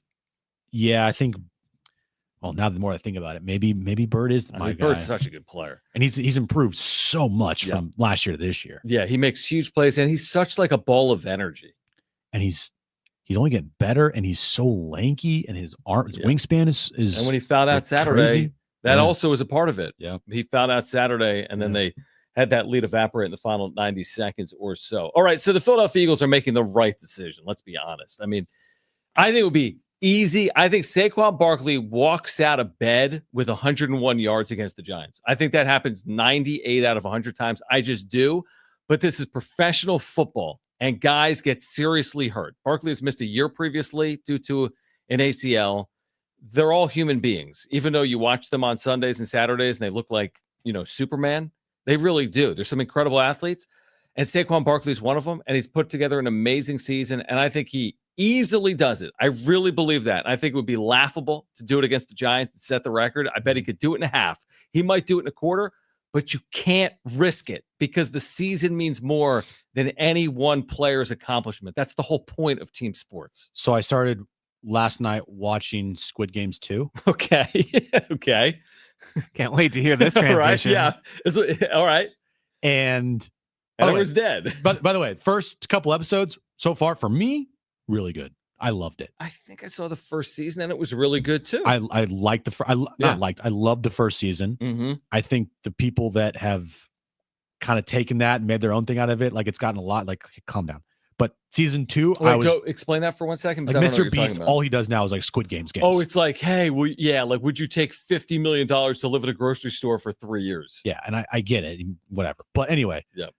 So I was watching Squid Games 2 last night, and during one of the episodes, the main character and another guy were playing a game of chance. I won't go into it because it's very graphic, but it's kind of like this: like you're playing a game of chance with Saquon Barkley. And if you put a bullet in the revolver, oh, interesting analogy. You know what I mean? And you don't know which one the bullet's in, you're playing a game of chance. Like Russian roulette. Yeah, it's a Russian roulette. That's not a game of chance. Well, yeah, I see what you're saying. It is a game of chance. But it has 1 in 6, 1 in 5, 1 in 2, whatever the game is. And you are running the risk of if he gets hurt in the 1 in 6 chance or whatever, the bullet in the revolver, how can you live with yourself? Screwed. Well, you can't live with yourself because you're done. Your season's over. It's done. So it's best to just not play that game and move on. Yeah. And not worry about it. And if you're honestly Saquon Barkley, and I'm sure he feels this way. I don't know, but I think he does. And I would probably feel the same way. Dude, you got 2,000 yards rushing. You have a top 10 rushing season in NFL history. And you're on a good team for the first time in your career. You're on a Super Bowl contending team, which I think that it's in the NFC title game. It's going to be the Vikings and the Eagles. That's my NFC title game pick right there. But you have a chance to go to the Super Bowl. Why chance it in a meaningless game against the Giants to get a record that, what if you don't get the record? Yeah, and what if you get hurt? And listen, you're right. If you don't have Saquon Barkley and you have to get through a Detroit or a Minnesota or whomever else, Washington, Green Bay, and your starting tailback is Will Shipley or Kenneth Gainwell, I'm sorry, it's not happening. And you also are dealing with an injury with Jalen Hurts with his concussion. Correct. And that's as big of a story as Saquon Barkley is for Philadelphia. His quarterback play and Kenny matters. Pickett broke his rib. But you can't take a chance here. You just cannot do it. Now, if something was on the line, he plays. That's football. The truth is the Eagles will be better off with a fresh Saquon Barkley, even if he got through this game fully healthy and he set the record. Give him the week. Yeah. To have 2 weeks going into the postseason for a running back is ideal. And I'm looking at the touches for Saquon this year. It's got to be so incredibly high. So the first thing I thought of was like, if a running back has this many touches in a season, what happens? It's not particularly great for them going forward. You're talking about like with Christian McCaffrey last year had over 400 touches, and look what happened this year. How many has Barkley had this year? I'm pulling it up. 345 plus 33 receptions. Okay, so he's nearing almost 400. And he's going to get it with at least 1+ game. So 400 touches for this year. That's a lot of wear and tear on a running back. And he ain't young either. No, he's not old, but he's not young. So like last year, Christian McCaffrey, how many touches he had last year, John? I don't. Including the postseason? Well, you should include the postseason, but it's 3 games for that. He also was dealing with a calf injury in the postseason last year. Right. But last year in the regular season, he had 72. He had also receptions as well. Hold on, where is it? Yeah, but he's well below Barkley, to your point. 272, 67 receptions, plus what he did in the postseason. So let's say that maybe push 400. I want to say around 400. Well, Barkley could push 500 by the end of the postseason. And I'm looking at like McCaffrey in the 2019. He had 116 receptions and 287 rushing attempts. It was an amazing season by him. 1,000 yards receiving, 1,300 yards on the ground. And guess what? It took him 2 years to recover. Yeah, no. So it is the 100% smart choice to rest Barkley, a guy that will have, if they go deep in the postseason, well over 400 touches this year. Yeah. And this ain't just a 1-year thing with Saquon. You sign him to a 3-year deal. You got to worry about next year as well a little bit. So you got to make sure you get this guy as healthy as possible. Real quick, just off the top of your head, who do you think has more career rush yards, Barkley or McCaffrey? I'm going to go with Saquon. He does by 1,000. And Barkley got into the NFL a year later. He's dealt with less injuries than McCaffrey. He missed a year, remember? The better part of the year with the ACL. But outside of that, he's been pretty healthy. Saquon Barkley is going to have more than 10,000 career rush yards. He's at 7,200 right now. Like, he's been a really good player. Like, for a bad team. So how many touches before the Eagles? Does it say how many touches? In his career? No. Like this season. Because last year, 345 rushing and 33 receiving. So that's 378. That's just a regular season. Yeah. And he's going to miss a game. Last year, Christian McCaffrey had 339 touches in the regular season. Yeah. So Barkley's beyond that. And in the postseason, where is it here? Probably had a good amount, right? 3 games. Probably 60 plus touches. I'm sure. Here we go. Playoffs, he had 59 plus 20, John. 79. So 80 more. 80 more. So he had over 400 touches last year. Barkley honestly could push 500. If they play 3 postseason games, he gets the ball 30 times in the game. Like, I'm just looking at, if a running back gets 400 touches in a season. And by the way, Barkley's never done it. Never. Because even though he's been a workhorse, he had 247 carries last year in New York. He's had 345, 98 more a year later. And he wasn't in the postseason last year with New York. What's going to happen with Barkley is he's going to be on the cover of Madden next year. I know. He's going to be the number 1 pick in fantasy, and he won't even be close to as effective as he is this year. But it happens every single year. But he would trade it if they win. This guy didn't win in New York. If they actually win, get to a Super Bowl or win one, that's what it's about. I mean, yeah, when you've played 7-8 years in the NFL, he's made $100 million or whatever he's going to make in his career. You got to win at some point. All right, we'll get to the wrap on the other side to kick off hour number 3. We've got more Aztec tickets to give away in the 4 o'clock hour. We have the latest on Roki Sasaki and Major League Baseball's pursuit of the Japanese phenom. Hour 3 of Jon and Jim comes your way next.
All right, this update's brought to you by Superstar Car Wash. Sugar Bowl happening right now. Notre Dame leads Georgia 23-10 with 11:20 left in the game. Winner advances to take on Penn State in the semifinals. Other semifinal matchup is already set. It will be Texas against Ohio State. Winners of those games will move on to the national championship. And Padres, they made a move last night. Moises Gomez signed to a minor league deal with the Padres. Good news, our holiday membership sale is at Superstar Car Wash is extended.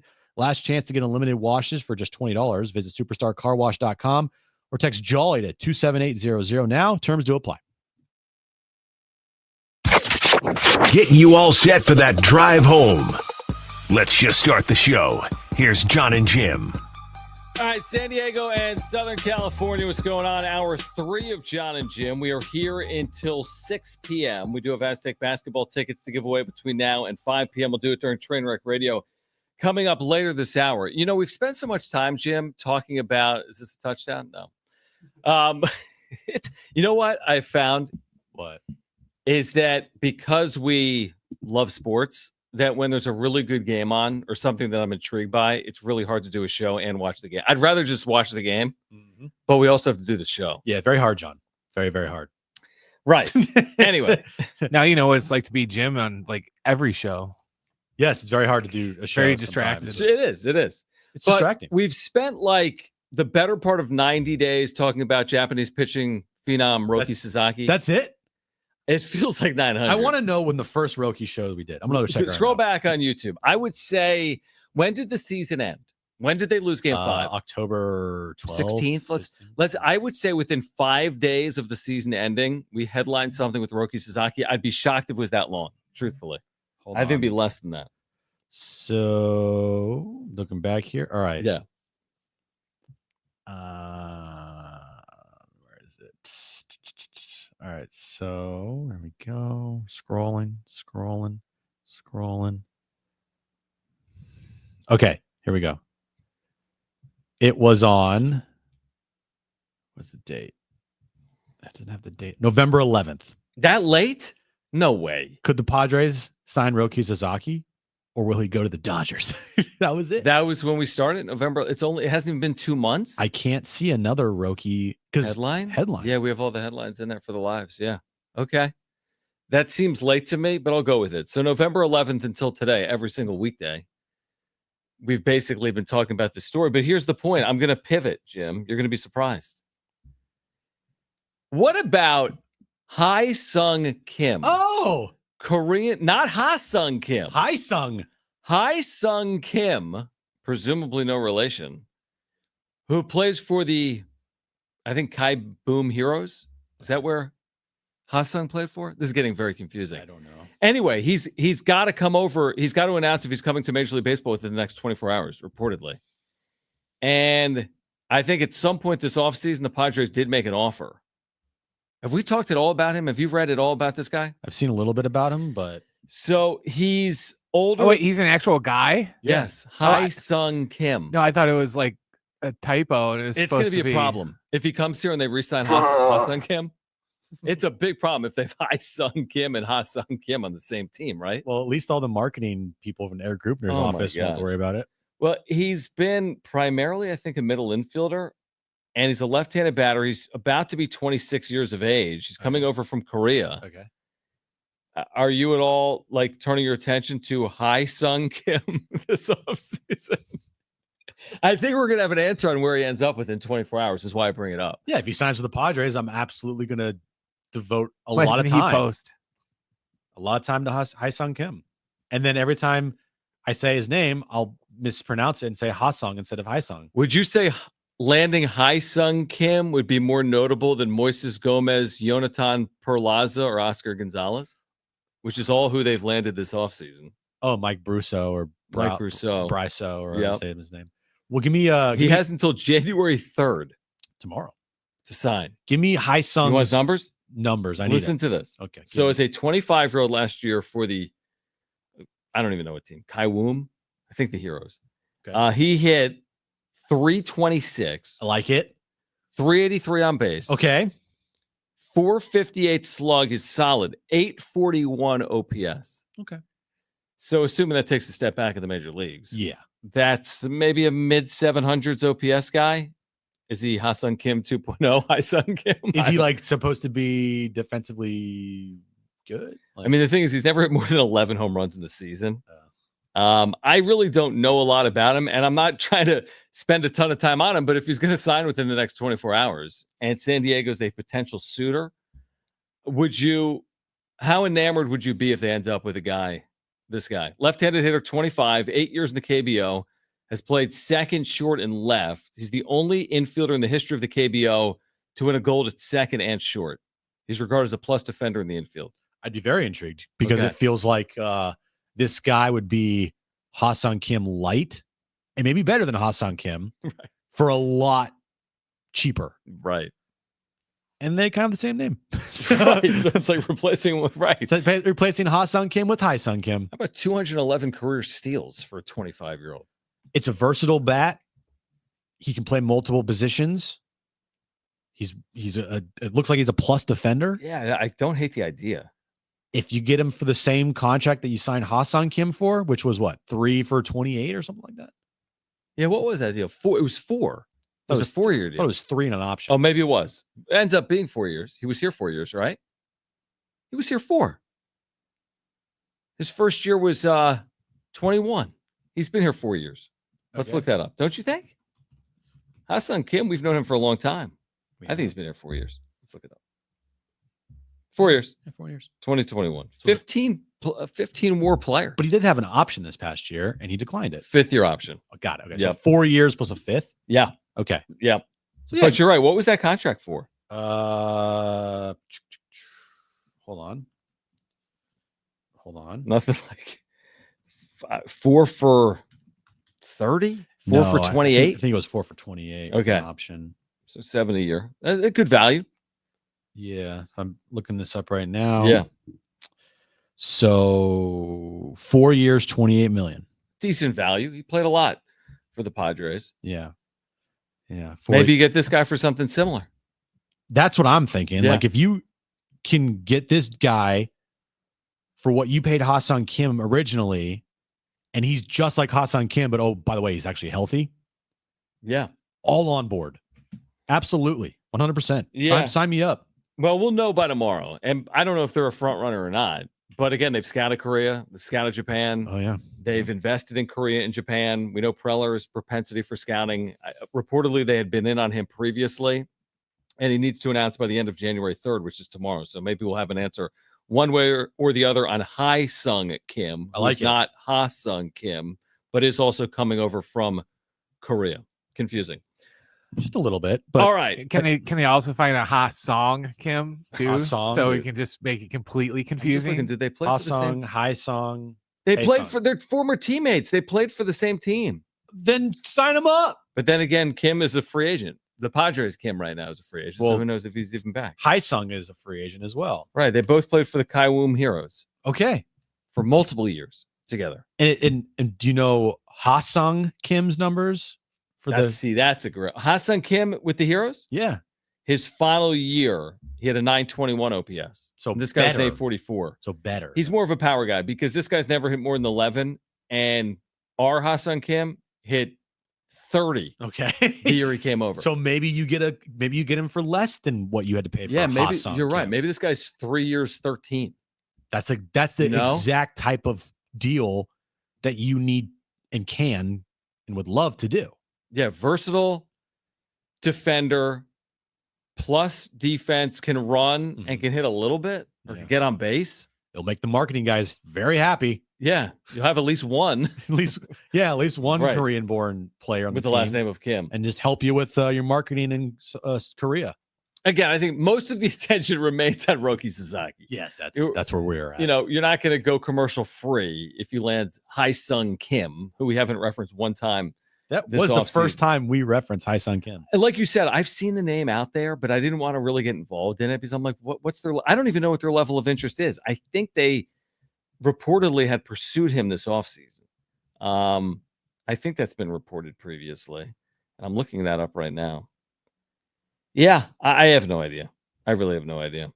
All right, we are going to get to, I guess we'll get to the wrap actually on the other side. Or excuse me, yeah, the wrap. We'll get to the wrap on the other side. We're keeping an eye on this Sugar Bowl game going on in New Orleans, which has been pushed back roughly 24 hours because of that terrible incident, the terrorist attack in New Orleans. And Georgia was a slight favorite today with their backup quarterback, and they're trailing with 10 minutes to play in the fourth quarter, but driving, Jim. They're trailing Notre Dame 23-10. This game ain't over, John. It's not, and we're looking for a good college football playoff game. We got one yesterday between Arizona State and Texas. We'll see if we get a good finish here.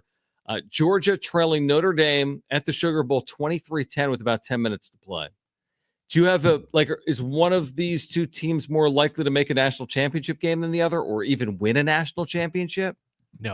No, but I think Notre Dame might have the best shot. Look, they're more well-rounded. And they're not as injured as Georgia is. But, I mean, look, Georgia still has a bunch of talent on their roster, even without their quarterback back. That's a penalty, but they didn't call it.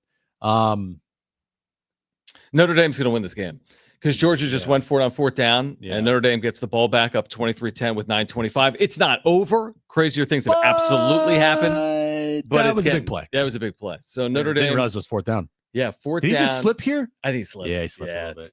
Yeah.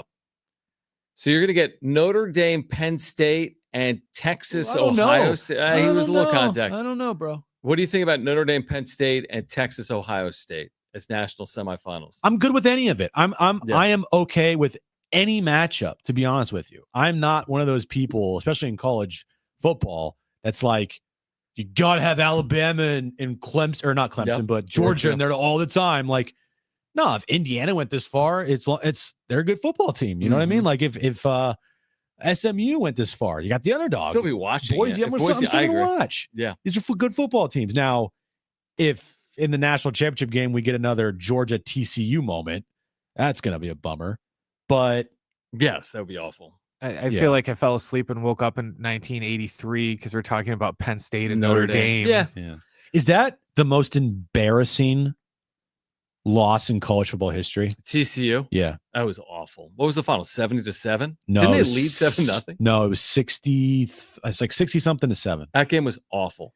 I think that's the worst, most embarrassing loss for a school in the history. That ain't happening, right? History of championship games. If Ohio State played Notre Dame, that's not happening. No. Because Notre Dame's defense is amazing. And if Ohio State already played Penn State, they beat them by 7. Now, that was in State College, but you're not going to beat them by 60.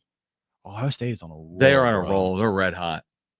But yeah, I think TCU holds the trophy for most embarrassing championship loss in the history of sports. History of sports. There's been some bad ones, I think. Name me something worse than that.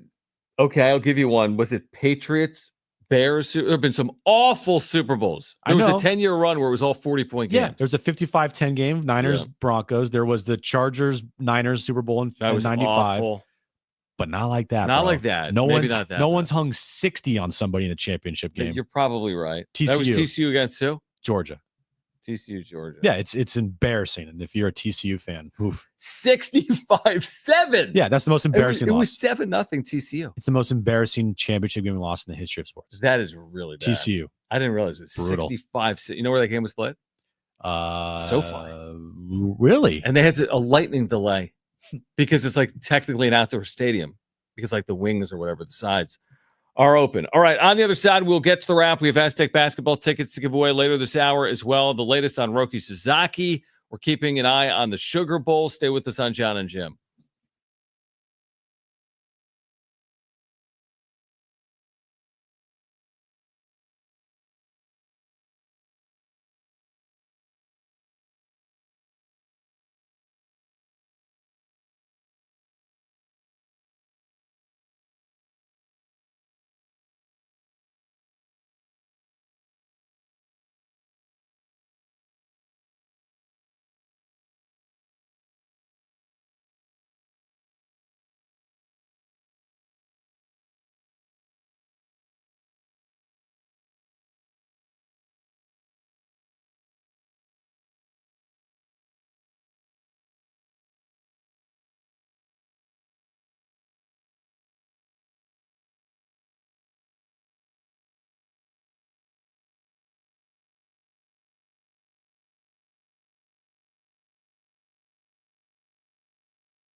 All right, the biggest nightmare contracts in baseball has been released. We will share at 5 p.m. How many Padres are on this list?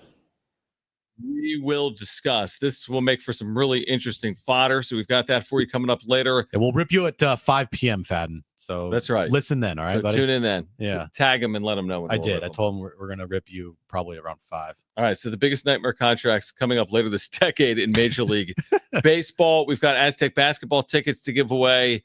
Notre Dame on their way to the semifinals, the college football playoff. They kind of just outsmarted, no pun intended, Kirby Smart. Just said pun intended. And Georgia. But they lead 23-10 with under 6 minutes to play with the football at the Sugar Dome. But right now, the Sugar Dome. Did I say the Sugar Dome? You did. Whatever. Sugar Bowl, you mean Sugar the Dome, Caesars Superdome, whatever it is. Let's get to this. It's time for the wrap, presented by Sombrero Mexican Food. Check out their website at sombreromex.com. Do you think anyone will beat Ohio State in the college football playoff? I don't. I think they're winning the whole thing. They're on a roll right now. I mean, they made Oregon look amateurish yesterday. It was the truest sense of a beatdown. Once they hit 34-0, it was over. Yeah. It was over before that, but still 34-0. And it's 34 first half 34-8, and you're like, okay, we're done. Over. It was then 34-15. I'm like, there's no path. There's no path. Yeah. I don't know if the layoff hurt Oregon or what, but was it Jeremiah Smith? Is that his name? Oh, he's unbelievable. Oh my True gosh. freshman receiver. Like they just Marvin Harrison Jr. was there last year and they replaced him with this dude? Guy's better. Like what? And he's got to stay in college for 3 years. Yeah, I think Ohio State's winning the whole thing. I think Ohio State will win the whole thing. And I think it'll make up for 4 consecutive losses to Michigan. The only way to do it, no, it doesn't make up for all 4 losses, but it allows you to stomach what happened this year in Columbus. If you're an Ohio State fan and you win a national championship, and I know they have high standards, I know there's nothing bigger than Michigan, but you win the college football playoff, that's an accomplishment. It's a real accomplishment. But here's the thing, is anytime an Ohio State fan is in a room with a Michigan fan, so yeah, but we beat you. They have nothing against the Michigan fans. Nothing right now. Because Michigan has the last natty. Has the last national championship last year. They have beaten them 4 straight years. Did they go undefeated last year?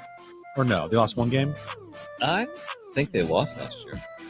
Did they? I don't remember. But anyway, they beat Alabama. Who they beat in the national championship game? Washington. Yeah. Did they lose last season? Let's just pretend like they didn't. I don't think they did. I don't know. My point being, if Ohio State wins the national championship, 15-0. Okay, one of the greatest seasons in college football history. Ohio State wins the national championship this year. Guess what? They still have no bragging rights over Michigan at all. Yeah, but you get the latest national championship. Like the year after my rival won a national championship, I won a national championship. Is still decent, but you still lost to Michigan. It does. I know college is different, matter. But hear me out. Let's say that who's the Niners' biggest rival? They don't have a rival close to Ohio State, Michigan. But okay, but still, I can make the point. If Seattle beats San Francisco twice in the regular season, but San Francisco won the Super Bowl, who cares? Okay, it is different. It is different. You were saying it is different. But to me, talking about rivalries in sports right now. Well, is there an NFL like his Green Bay, Chicago? Brent, let's use that for a second. Let's say Green Bay beat Chicago twice in the regular season, a year that the Bears won the Super Bowl. I don't care. You don't care that you lost twice to Green Bay. Yeah, if we won the Super Bowl, yeah. Okay. I'll trade 2 losses for a Super Bowl. Yeah, NFL's a little different. I just think that Ohio State, Michigan, that rivalry is so different. And if Ohio State beat Michigan this year and they win the national championship, then you're on par with them from last year. But you're not, even if you win it. You're just not. Michigan fans, they view if Ohio State wins the national championship this year is like, okay, that's cute. But guess what? You still lost to us 4 straight years in a row. And last year we have one of the greatest football seasons in college football history. Yeah, there's some validity to it. I still think winning a national championship helps compared to where you were a month ago. I get it, yeah. Losing to Michigan. Next question. Are the Eagles making the right decision by sitting Saquon this weekend? Yeah, they are. It would be foolish if they played Saquon one snap and he gets hurt and then their season's over. Like against the freaking Giants. Like, give me a break. I wouldn't want any of my players playing at MetLife Stadium. That stadium is awful. The turf there Good is point. ridiculous. Yeah, really good. Stadium needs to go away. Like, it's just the worst stadium in football, according to a lot of football players. It's one of them. I'm with you. They're making the right decision. This is just smart. It's not even that smart. It's like what everyone does, truthfully, in football. You're playing with fire if you play Saquon Barkley. And he got 2,000 yards. That right there. If he had like 1998 or something, one carry. Like, it's tough. I know. They're making the right decision. They should sit him. Next question. Was Patrick Mahomes a Pro Bowl snub? You see this today? But there is no Pro Bowl. That's the thing. It's not even a game. It's just Pro Bowl like games, and he wouldn't be in it anyway because they're going to be in the Super Bowl. Exactly. All that matters is being elected to the Pro Bowl and having that like on your reference page. Did you see the three? It makes sense. Josh Allen, Lamar Jackson, Joe Burrow. Yeah, Mahomes has not had a better season than those three. So it's not a snub. No, I agree. I don't think it's a snub. The team's better. They're 15-1. I'm not trading I'd rather be on Kansas City right now than the other teams. But I think they have the best chance to get to the Super Bowl. Yeah, is this a team thing or an individual thing? Oh yeah, it's an individual thing. If we're talking about team stuff, then yeah, Mahomes should be on a Pro Bowl if it's based off your team record. But guess what? Allen, Burrow, and Lamar Jackson have had infinitely better seasons than Patrick Mahomes. Right, but what he will be remembered by is how many Super Bowl rings he ends up with. And if he gets another one this year, he's well on his way to being considered one of the greatest quarterbacks to ever live. The thing that's going to be hilarious is he didn't make the Pro Bowl, but he'll finish like top 4 in MVP voting. Right, he'll finish like second now. Yeah. I don't know how high he will finish in MVP. Or like 4th, maybe. It's between Burrow, higher than Allen, and Jackson. Right. Lamar Jackson should win the MVP. I think Barkley would be above Mahomes. Yeah. At the end of the day, he'll get those like 5th place votes. Yeah. All right, next question. Is Sunday night's Vikings-Lions game the biggest regular season game in NFL history? No chance in hell. It's not. But it's the biggest game in Lions franchise history. It's not what NBC said. Yeah, right. Oh, they'll get tons of viewers. Let me take that back. It's the biggest regular season game in Lions history. The Lions won the NFC title game last year. That was the biggest game in franchise history. But regular season, as far as that goes, this is the biggest game in Lions regular season history. I don't know the Vikings history that well, but it is a massive game as far as their franchise history goes for regular season. Yeah, definitely. It's a huge game, but there have been some massive games before. Are you ahead of me? Yeah. Yeah, you are by like a quarter of a second. Sorry. No, it's a big game. It's a huge game. The ratings might be the top ratings of any NFL regular season game this year. Maybe not with Christmas days and stuff like that, but it's a massive game and it's must watch. If you're a football fan, Sunday night is must watch between the Lions and the Vikings. Who's the game more important for? Both of them. Because we said it this week, we both agreed, neither team is getting to the Super Bowl if they lose. I think it's more important for the Lions. I'll say this. Because of their injuries? Yeah. They have Lions are undefeated on the road this year, by the way. So many injuries. And that's a good stat there. But still having to play it on the road, extra games, and then going to Philadelphia where it's going to be cold, going to then, if they somehow win that game, back to Minnesota. Where it's going to be cold outside. Yeah, I think for the Vikings, they're just a healthier team and they have a better defense than defense travels. And so I'll say it's more important for the Lions. It's important for they're at home too. I buy that argument. I do buy that argument. All right, on the other side, the latest on Roki Sasaki with that posting date of January 15th approaching. Plus, we have Aztec tickets to give away coming up at 4:45 during Trainwreck Radio, and the biggest nightmare contracts in Major League Baseball. We'll share those with you coming up at 5 p.m. on Jon and Jim.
All right, this update is brought to you by Superstar Car Wash. Sugar Bowl happening right now. We're under 2 minutes to play. Notre Dame still leads Georgia 23-10. Winner of that game will move on to semifinals against Penn State. Other semifinal matchup is already set as Texas will take on Ohio State. Winners of those games move on to the national championship game in college football. Good news, our holiday membership sale at Superstar Car Wash is extended. Last chance to get unlimited washes for just $20. Visit superstarcarwash.com or text JOLLY to 27800 now. Terms do apply.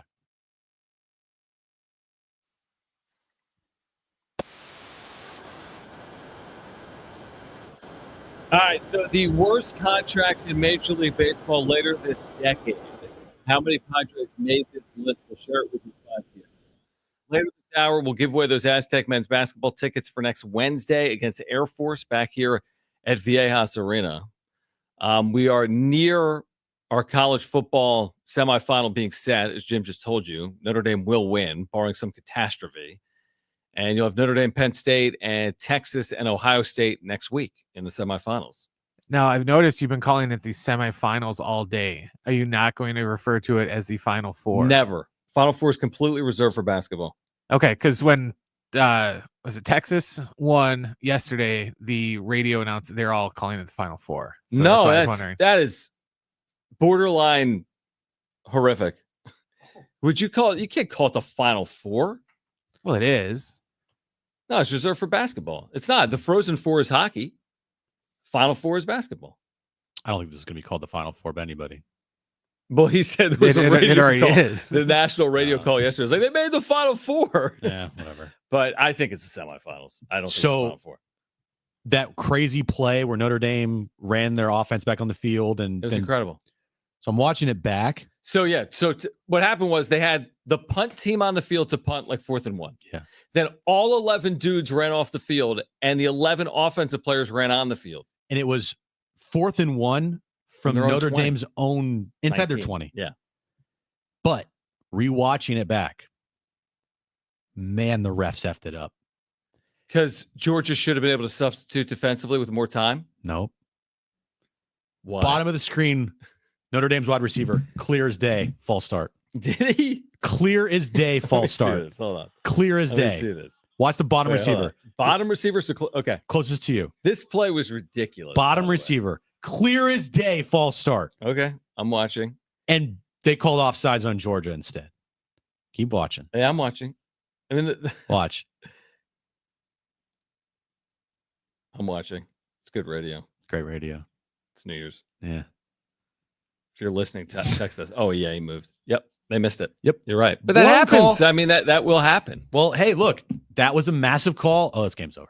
They were losing either way, Georgia. It was a massive call in a massive moment. How much time was left? Like 10 minutes? 7 minutes? 7-8. Okay, so you get the ball back potentially. Down 23-10. You're right.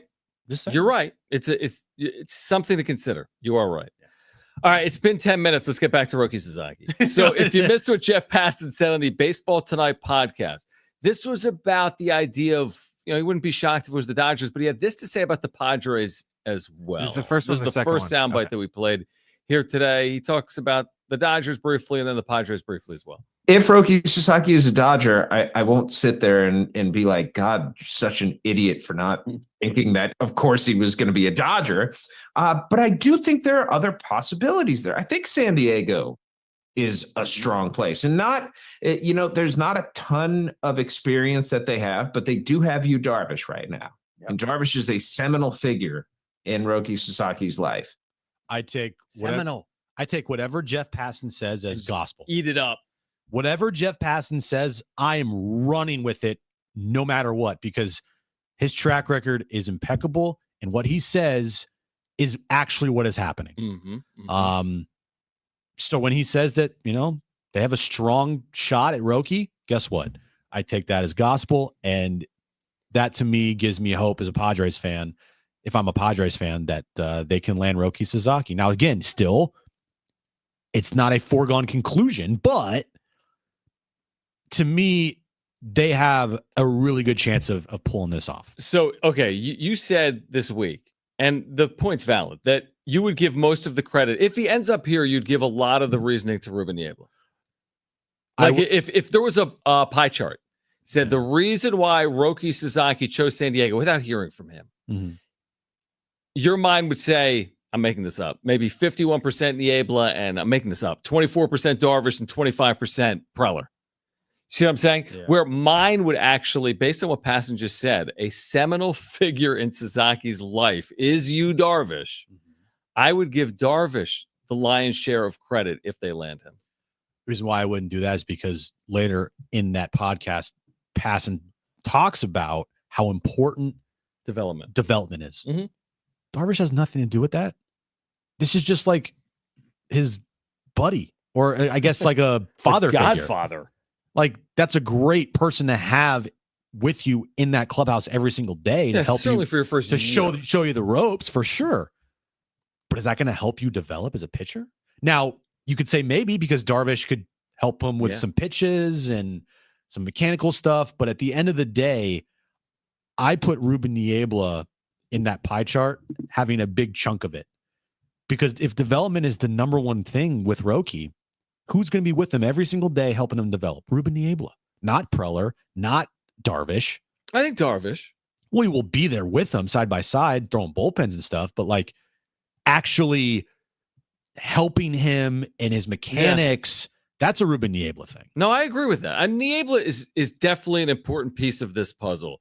If the I think Preller is a huge piece of this. I mean, Preller, I would probably argue, the more I think of it, I might give the most credit to Preller. I will. I'll give a lot of credit to Preller. Yeah, because he's the one that's having to, talk to Roki and convince him and front man of this recruiting process. But also, what do you think Preller is telling Roki? Hey, we have a guy in Ruben Niebla that can really help you. Yeah, definitely. So Preller's the one talking and convincing Roki about how great Niebla is. But if you don't have Niebla, you can't do that. So that's why I say Niebla is, to me, maybe one of the biggest factors in this whole decision for Sasaki if he chooses the Padres. And maybe it's like, how many licks does it take to get to the Tootsie Roll center of a Tootsie Pop? Who cares? You know what I mean? Like, he might have, maybe the reason he chooses San Diego is like, I liked it when I visited. I mean, I went to Peoria with them before and I was comfortable there. Yeah, I mean, I'm just saying, it's like, you and I, like, how did we end up in? There's so many factors. Some people might think that, hey, Jim went to San Diego because it was for school, or it was for a career, or because he liked the weather, or because of a girlfriend. Like, there's so many reasons that factor into a decision. It might not be as simple as just any one reason. It might be a variety of things where he ultimately chooses Los Angeles or San Diego or somewhere else. Preller speaks Japanese. Boom. I agree with you, Jim, but in a way, I also feel that that'd be like, Josh Allen picking a team because he likes the quarterback's coach. Because they're going to work with him every single. But you know what I mean, though, because that's who he's going to be working. Yeah, because he's going to be working with him every day, and they're going to have like a relationship. But coordinators matter. I don't think I'm not going to compare Ruben Niebla to a quarterback's coach. I'd compare Ruben Niebla to a coach. I just said quarterback's coach because it was specialized where they're specifically going to deal with just each other. Where their offense has to do with the whole offense. Ben Johnson's offense, clearly. Yeah. The guy's running a lead offense, and if he was with other quarterbacks, they'd also probably be having a level of success. Now it's different in baseball. It is different. It's not apples to apples. It's so individualistic, where the offensive coordinator for the Lions is calling plays for one quarterback. The pitching coach for the Padres is calling plays for 15 pitchers. I would bet you, though. Let's just go hypothetical. Roki picks San Diego. Okay. We all go crazy. It's the greatest day ever. Roki jersey, not only in the cart, it's purchased. Did we buy them all? I will buy a home and away. I will buy a Roki Sasaki jersey if he signs with the Padres. The real ones are the ones from overseas that are $30. Home, away, and alternate. A San Diego Padres Roki Sasaki jersey if he signs from here. The store. I will buy a. What I'm saying, and both Sunday military jerseys, all of them. But like the $39 version or the $390? No, I'm buying the real, not like the $390 one, like the $180 one. That's a commitment. Yeah, I'll do it. I'll wear it too every day. Just kidding. But I will. For the rest of my life. If he signs here in San Diego, boom, Roki Sasaki jersey, not only in the cart, it's purchased. That was me with Mitch Moreland. Yeah, a little But I different. never Get you bought the 2 jersey. bags. But hypothetical, he chooses here in San Yeah. Diego. Has his first press conference. There is no way in that first press conference he doesn't mention multiple times Ruben Niebla. But there's no way he doesn't mention Yu Darvish multiple times. There's no way he doesn't mention AJ Preller multiple times. True. Okay. And John Seidler's probably getting mentioned multiple times. Would be my guess. I don't know about that. Maybe not. Maybe Peter. He'll only mention him to be cordial Exactly. and respectful, 100%. but not because he's not choosing here because John Seidler. Sorry. You're probably right. All right. On the other side, we're giving away Aztec basketball tickets. Call right now if you want them. First 2 callers will be contestants for trivia, but you need to call right now. This is Wednesday night, Viejas Arena at 7:30. San Diego State Air Force men's basketball. Kick off the new year with the Aztecs. Call right now. First 2 callers will be our contestants. 877-767-4760.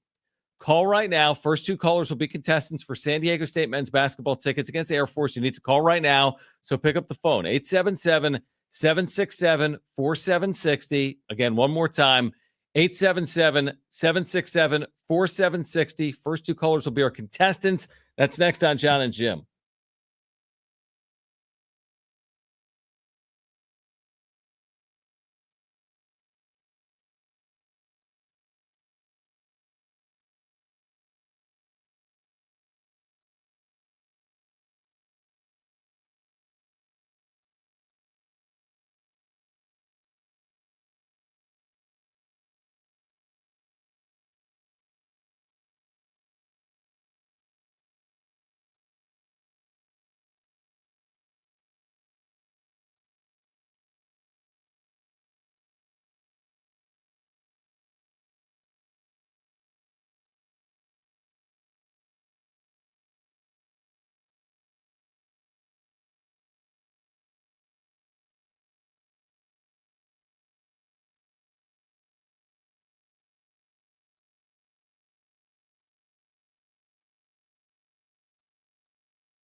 All right, we have betting lines for the national semifinals. Would anyone like to predict? This came out yesterday. Ohio State, Texas. I'm gonna- total line. 7.5. -6. Okay. Ohio State is a pretty big number against an SEC team like Texas. That speaks to how well Ohio State's played. Notre Dame, Penn State. Any guesses? Penn State is going to be dogs by 2.5. I'd say Penn State -4.5. Notre Dame -1.5. Okay. So you just said 2.5, right? Yeah. I would have said the same thing. I thought it was going to be 2.5. But Notre Dame -1.5, Ohio State -6, national semifinals next week in the expanded college football playoff. The worst, what's the term? Was it the worst contracts in Major League Baseball in the mid-2020s? Let me pull this up real quick. I got to get the right terminology here. Dumbest, biggest nightmare contracts. Is I that think it what was biggest nightmare contracts by the end of 2027 in Major League Baseball. the top 10 biggest nightmare contracts by 2027? All right, we're going to share those with you coming up at 5 p.m. But right now, let's get to this.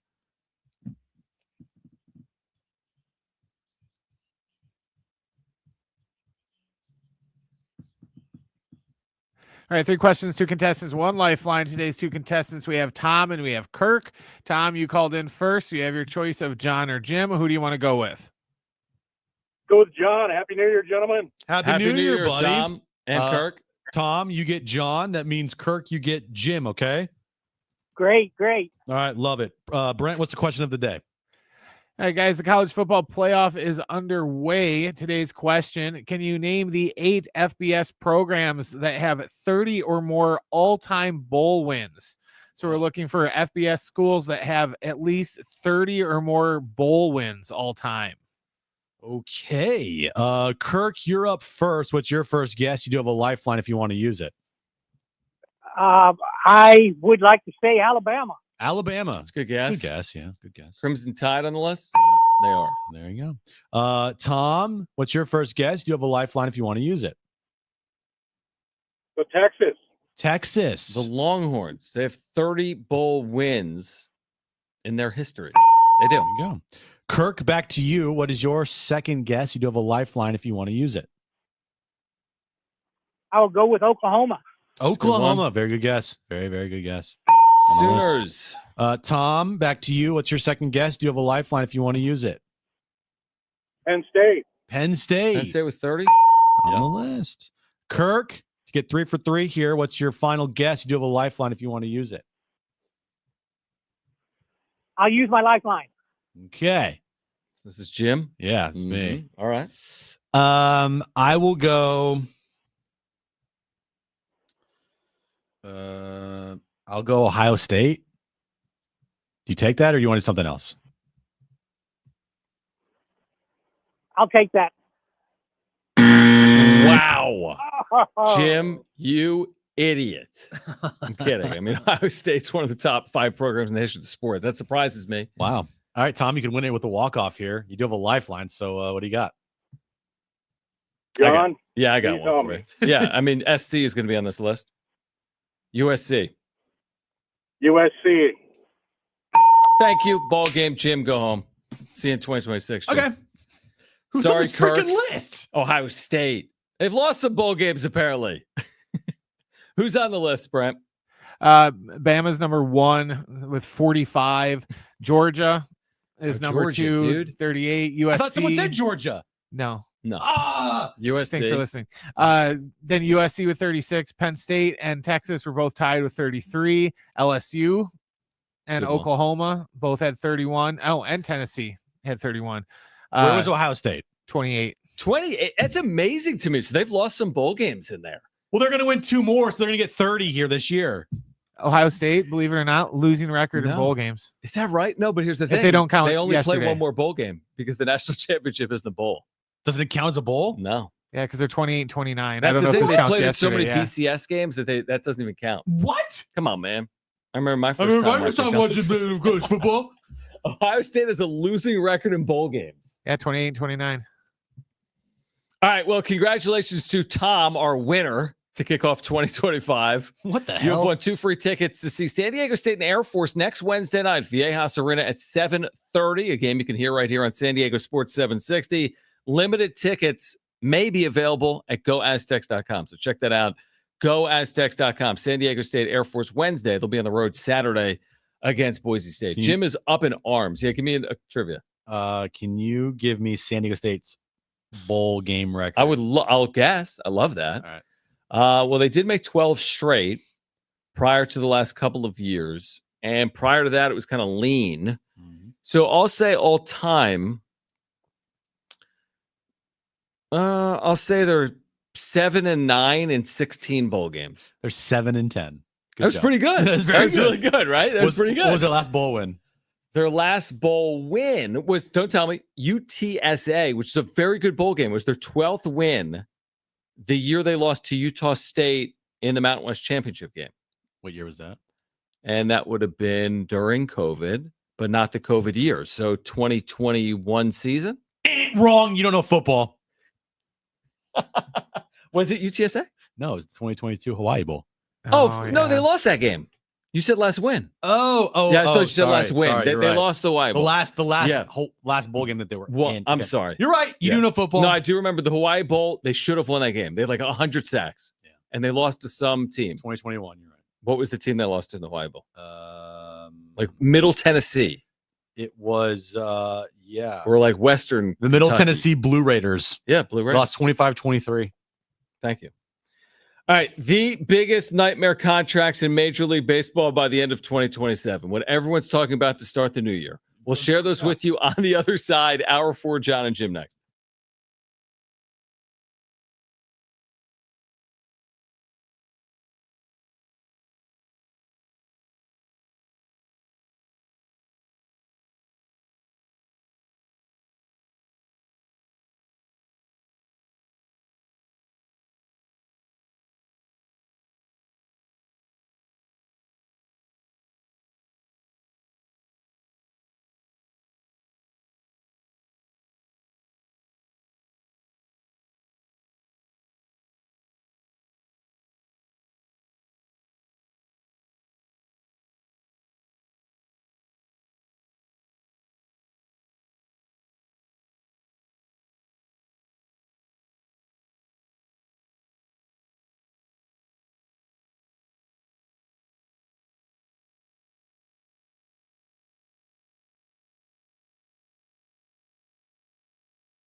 All right, this update is brought to you by Superstar Car Wash. The semifinals are now set after Notre Dame beat Georgia 23-10. So we have Texas against Ohio State and Notre Dame against Penn State. Winner of that game or those games will move on to the national championship. Good news, our holiday membership sale at Superstar Car Wash is extended. Last chance to get unlimited washes for just $20. Visit superstarcarwash.com or text JOLLY to 27800 now. Terms to apply.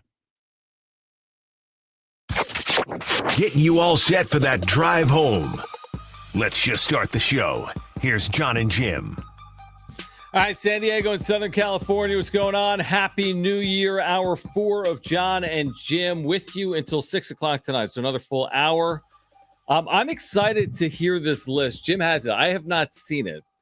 This is going to be a list from Bleacher Report of the biggest nightmare contracts in baseball by 2027.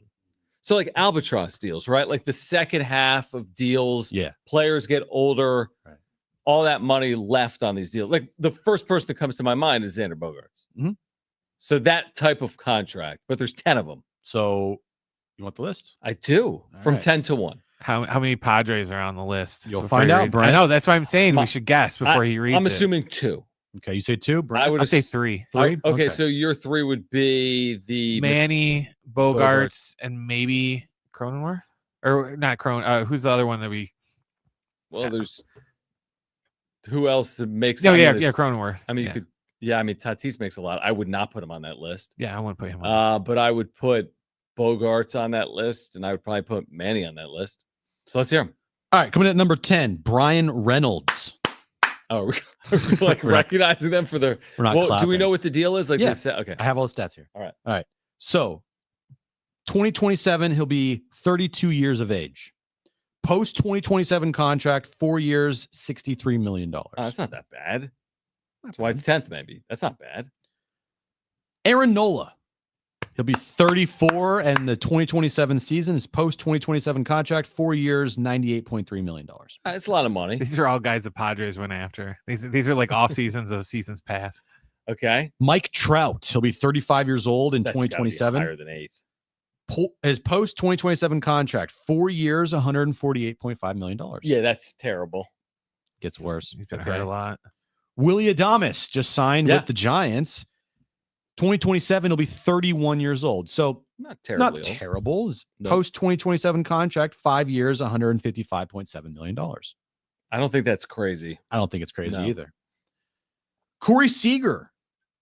He'll be 33 years old in 2027. Okay. His post 2027 contract, 5 years, $157.5 million. Okay. Now we've got to a Padre on the list. But this is now 5th? 5th worst? It's here. 1, 2, 3, 4. Yeah, 5th worst. 5th worst contract. Xander Bogaerts. Congrats. Slow- Padre on the list. Slow clap it. Slow clap He's it. got the what's he got left? Okay, let's hear. He'll be 34 years old in 2027. His post 2027 contract, oh God, is 7 years, $172.2 million. That should be way higher. That is until I hear what's left, I stand by that should be higher. 7 years, $178.2 million when he turns 34 years old. That's an awful contract. It is just amazing Horrific. how awful it is. Okay. Max Fried Who just signed. Who just signed, comes at number 4. He'll be 33 years old in 2027. His post 2027 contract is 6 years, $189 million. That's a lot. Yeah. That's a lot. That's a lot of years. Yeah. Okay. Number 3 on the list, Trey Turner. He'll be 34 years old in 2027. His post 2027 contract is 7 years, $190.9 million. So like Xander heavy or Xander light, but he's been more productive. Way more productive. Yeah. Number 2 on the list, John. Can you make a guess? Number 2 on the list. Aaron Judge. No, I wouldn't guess Aaron. I wouldn't either, but Judge. some names on this list have been kind of stupid, so that's why I'm thinking outside the box. I mean, I think, are we waiting on the shoe to fall here? Kind We're waiting on a Padre. It's Aaron Judge. Oh, it is Aaron Yeah.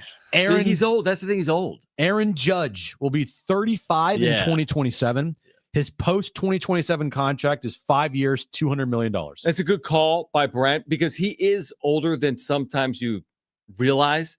But honestly, I'll take my chances with him because the power is ridiculous. Like we can't guarantee that that's horrific No, we can't. in 2 years, right? No. There's a chance. But still. Could be good. But he Five- could have some good years at age 35. 5 for 200. Yeah, it's a lot. It's a lot. And coming in at number 1 on the list of worst contracts, Eric Hosmer, 2027 Will Myers. is Manny Machado. Slow clap. Padre. Slow clap. It's always nice to be on a list. What do they say? No publicity is bad. Yeah, some do. He'll be 34 in 2027. This is amazing, dude. His post 2027 contract is 7 years, $273.6 million. No way. Is that right? He's owed 273 still after 2026. This is heading into 2027. I mean, this goes back to the theory with Bogarts and Machado. You better win a World Series early. You better win when they're quote unquote young, because when you don't, it's going to look horrific on the other side. 2 of the top 5 worst contracts post 2027 in baseball are on the Padres.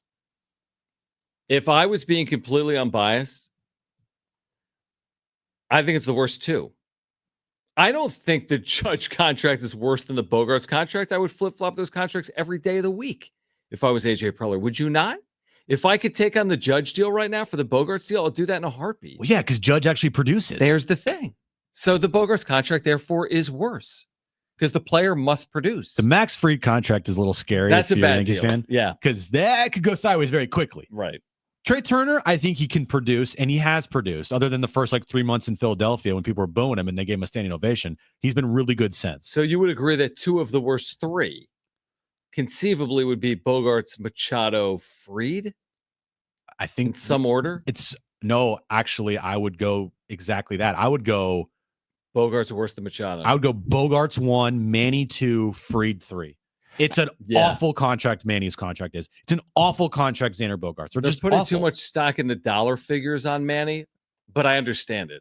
I thought they were putting too much stock into what could happen, opposed to, oh, okay, Mike Trout, his contract from here, he hasn't he hasn't produced. He's only played in this many games. Opposed to Willie Adonis, he just signed, and they're just going, oh well, in 10 years it's going to be. You don't even know if he's going to be. What if he's still producing at that time? Well, that's the issue with Judge. You're talking about MVP seasons, yet we're calling it a bad contract. But if he has MVP type seasons in his mid-30s, it's a good contract. Yeah, for me, a nightmare is we're paying dude X amount of money and he's not doing jack squat. Not we're paying him X amount of money and he's slightly underproducing for what we're paying him.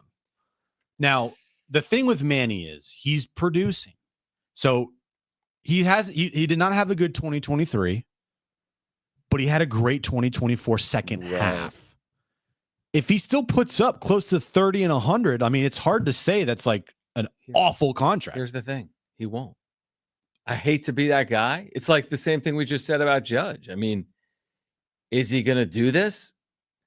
Again, is it harder for Judge to keep doing this than Machado? Yeah, because Judge is hitting 60 home runs in a season. But, I mean, Manny is like an all-tools player. Like, you're relying on his defense. You're relying on his offense. Like, he needs to do a lot of things well to justify it. And, you can't beat Father Time. I'm sorry. You can't. It doesn't work. Now, have there been players productive in their mid-30s? Absolutely. He could be very productive. Is he going to be productive at 39? No. But here's the thing with Manny is right now, if you were to bet the next 2 years, does he get his numbers or not? Yeah, I think the next 2 years he can get his numbers. But that starts after the next 2 years. So when we're looking at nightmare deals, now we're getting to, like you said, 2027, when Manny, as you said, he's 34 and he turns 35 July 6th of 27. Okay. So he starts the year at 34. He spends half of the season at 35. I mean, go to Fangraphs. We all do it. It shows a dip for all players past age 32. Mm-hmm. And he's past right now. So scary, scary thing. I still put Xander as the worst because dude doesn't even net negative. Like at least you're getting something, Manny. And what you're getting is at times like MVP caliber play from Manny. Mhm. You see none of that with Right. Xander. None of it. You're right. So at least I know for the next 2-3 years, you're going to get potentially at times MVP play from Manny. And he Mhm. could have another huge season, absolutely, and help lead this team to the season again. I have no faith in Xander to do that at all. None. Like to me, you're getting nothing from Xander. And so that's why that contract is, in my opinion, the worst in the sport. Yeah, I would agree with you. I understand the reasoning for Machado, not as the worst contract in baseball, but for a very bad contract, because 11 years to a player that was 30 is crazy. Yeah. And again, has it happened before in baseball? Yeah, we've seen Pujols, we've seen Trout, and they don't turn out well. Manny's already produced more than Pujols did to start a deal like that. He's probably produced as much as Trout has because the injuries here later in his career, but it doesn't age well. You have to win a World Series. There's no other way to get around that. You have to win a World Series to now. They draw 3.2 million fans. San Diego's enamored by the Padres, so some of that is marketing. You're I don't know, you're in the conversation, so that has value, but you're gonna have a 40-year-old making $40 million. Right. But here's the thing: is like the last couple of years since Manny signed his contract and cried about not having his money and pretty much forced Peter's hand and got what he wanted. Right. There's not been one time where I'm like, you know, worried about Manny's contract in the moment because he was still putting up numbers. I mean, Now, I'm worried about first half of this year. No, I did. Yes. Yep. Like, hey, this guy's making this much money. He's got to produce. Coming off an injury, Coming off had lacked power. And he did. He did. He was great in the second half. Every time Xander goes out there, all I think about is his contract. Every single day, I see Xander in a Padres uniform. I think about his contract. I see him single up the middle. I'm like, I'm worried about the contract. Yeah. I see his 2 for 5, 2 single day, and I'm like, eh. Yeah, I'll take it back. Yes, there are times when I'm like, ooh, that contract's going to be bad for Manny. But I don't think about it 24/7 when I think of Manny in a Padres uniform. I think about it 24/7 with Xander every single day. My only positive memories of Xander as a Padre was when he was in the WBC with Team Netherlands. And then he played well for a week. And then remember his April? He was really good. Oh, when he first signed? When he first signed, he had 1 million hits. Now they're all singles. There was no power. Same thing with when he returned from injury this past year. Correct. But you remember his first month, I'm telling you, if we looked it up, he hit 330.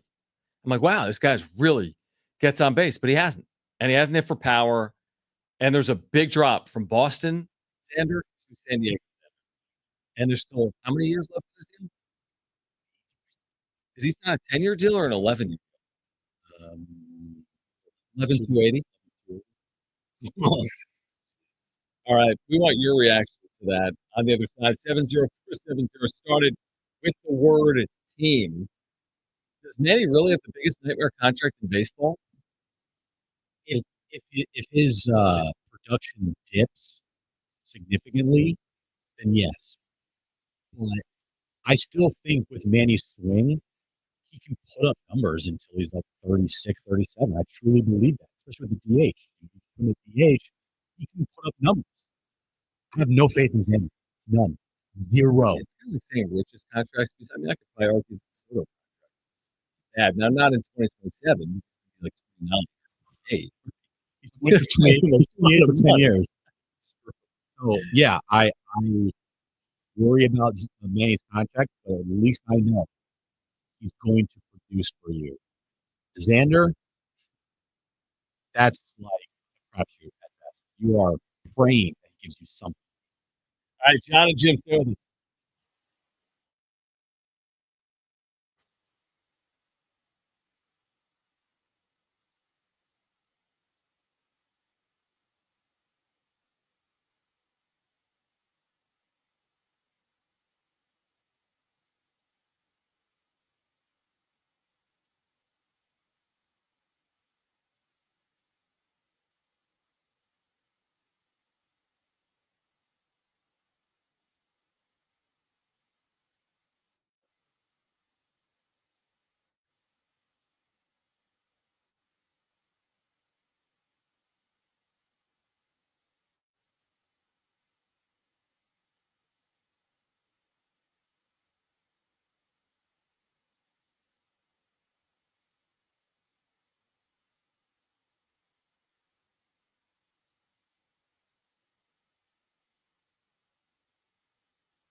All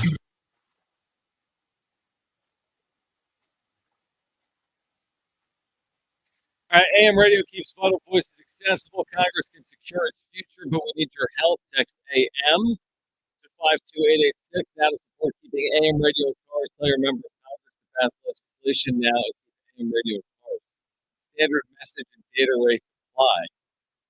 So 2 of the top 5 for the Padres in the biggest nightmare contracts in baseball heading into 2027. It's like the biggest story we've had related to the Padres this offseason. Like accurate or actual story, although it's not really an actual story. Subjective. No, we knew when these contracts were signed, and we even said it, like, go back and listen. Like, we were excited about the contracts, but we also mentioned, in certain years, these contracts will be bad. But in order to get these guys here, you need to kind of do these contracts. And they suck because at the end of them, they're going to be awful. But as long as they produce in the beginning of them, you can kind of deal with it. Like if you get all-star seasons from Manny, which you're getting, you get all-star seasons from Xander, which you're not getting. The last half of the contracts, we all knew they were going to be bad contracts. We just did.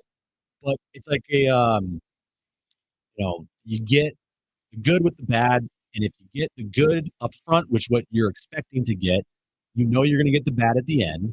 But the problem is, Xander, you're getting bad all around, and Manny, you're getting good still, but you're eventually going to get bad. I think it's all tied, and I agree with the way you put it. I would tie it all to winning. Like if they won a World Series, I'm justifying it all. And if they don't win a World Series, it's not that I'm pinning it on them. If Manny Machado is like a 12-time All-Star with the Padres, they'd be like, it's all your fault you never won a World Series. It'll be a part of the story. But it's like, how can you tell the story of Manny Machado in a Padres uniform if he doesn't win a World Series? Really just if they don't get the World Series, it's just right. And the same thing, like that's kind of the point here. It's like you signed Xander to do what he did in Boston. He's a 2-time champion. You signed Manny to make a postseason run. He had been a part of some good teams. Individually, he hasn't been great in the postseason. The World Series with the Dodgers. Yeah, he has. So, like, you justify it all. Tatis's deal, everyone. If you just win as a team. And truthfully, this decade, it's been entertaining. Yeah, 2020, 2022, 2024. So, they've been relevant. They've been entertaining.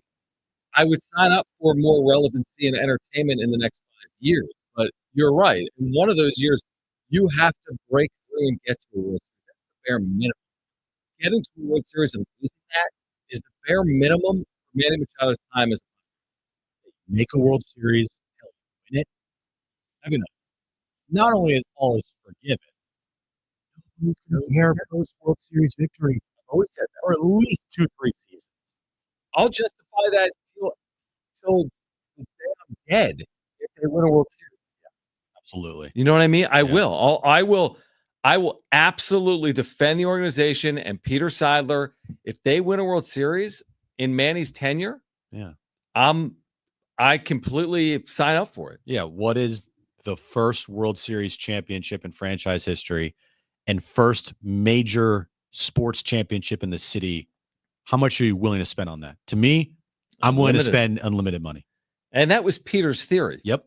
Because they basically went unlimited by unlimited scale. Because he cared so much for the fan. And all he wanted to do was bring joy to the fan base that has supported his team through some awful, awful years. And then now the organization telling us and telling you that they plan to keep the legacy of Peter Seidler going, to me is a crock of you-know-what. Because if you planned on keeping the legacy of Peter going, you'd be spending money right now, and you're not. I agree. No, I agree with what you're saying. I mean, it's all about, like, what's it worth? To your point, what is it worth? And what a championship is worth is, I mean, it's worth everything to a San Diegan. Like, if you've grown up in San Diego and you've rooted for the Chargers, they didn't win anything.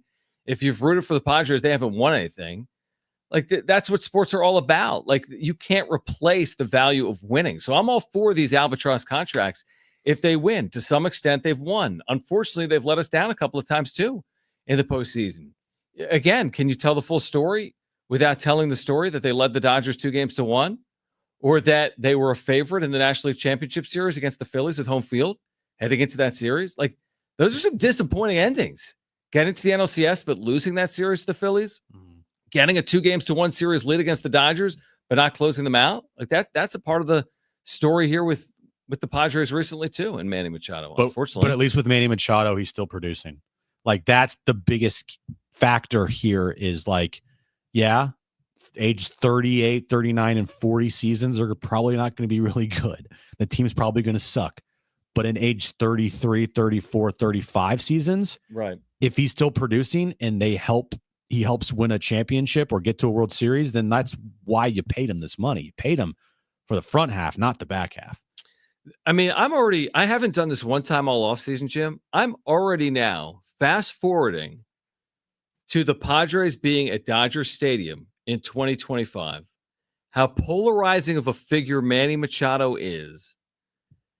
I'm just thinking, like, this is what Manny Machado, like, this is what he has to, like, overcome. Well, what's changed besides the Dave They Roberts won the stuff? World Series. Oh, yeah, I know, but still, nothing will And change. you blew a 2-1 lead. I just feel like the weight on your shoulder has only gotten heavier. Yes, and the Dodger fans will hate Manny regardless, even if But the Dodgers lost the World Series. I'm saying it more from, like, the weight perspective. Like, if you're Manny Machado, don't you feel the weight of the situation that you're in? I honestly don't think he does. I honestly don't think that Manny sits there at night sleepless and being like, "Oh my God." You're probably right. I bet you, would. I bet you a lot of players don't.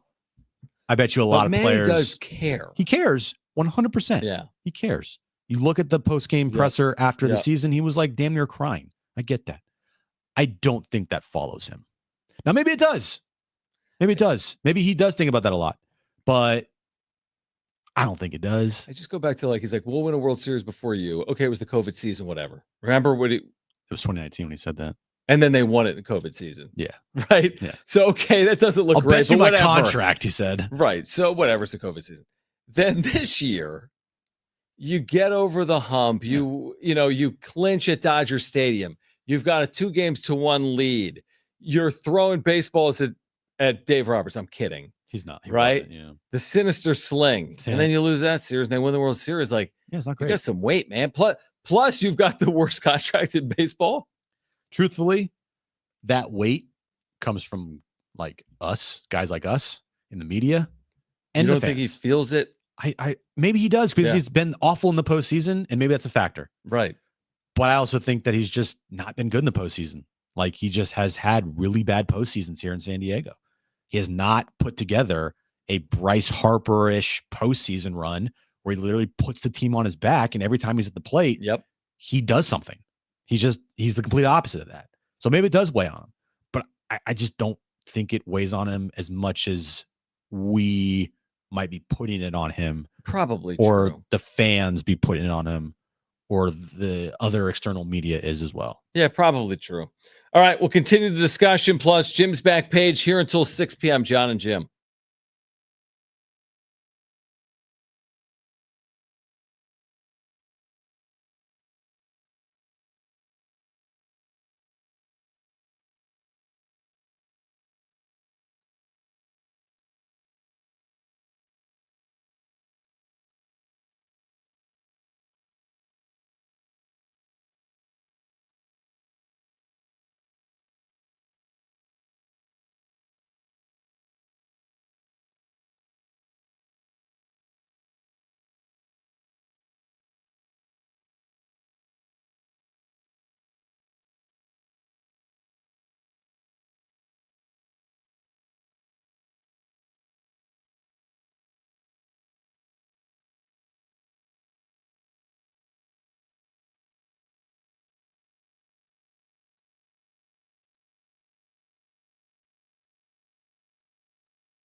Are this updates brought to you by Superstar Car Wash?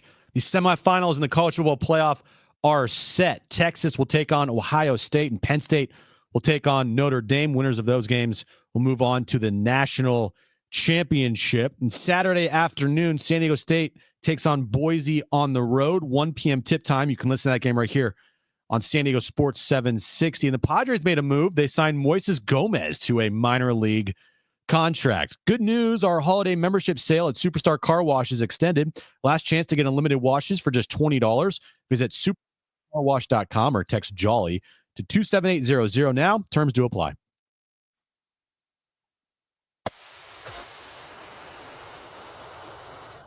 All right, first of all, thank you, Talking Friars, for making us aware of this Bleacher Report article, the top 10 albatross contracts basically in baseball later this decade.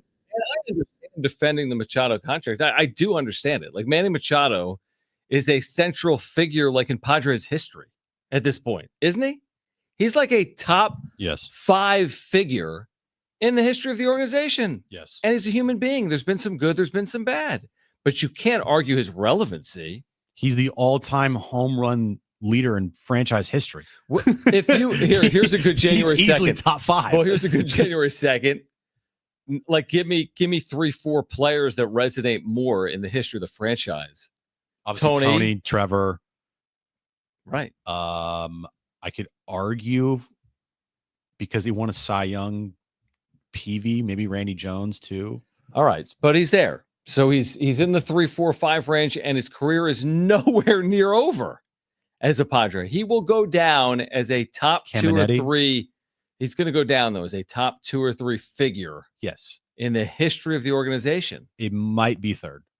And when it's all said and done, he's going to be third. Exactly. Because it will be Tony, Trevor, Manny. So that's why I'm not here to say, like, oh my gosh, can you believe this contract? No, there's so much more to the story with Manny Machado than his contract. I think 2 things can be true with Manny. It's not going to age as a good contract, but he will be regarded as one of the best players in the history of the organization.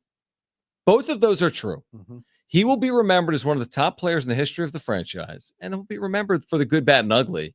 He'll also go down as someone that probably the second half of this deal, it's going to look bad. He posts every year. He'll get damn near close to 500 home runs in his career. Yes. He's going to be a Hall of Famer. I agree. He's going to get, his number may be retired by the Padres. He damn near might get a statue. I've argued that's the statue conversation before. If they win a World Series. Yeah.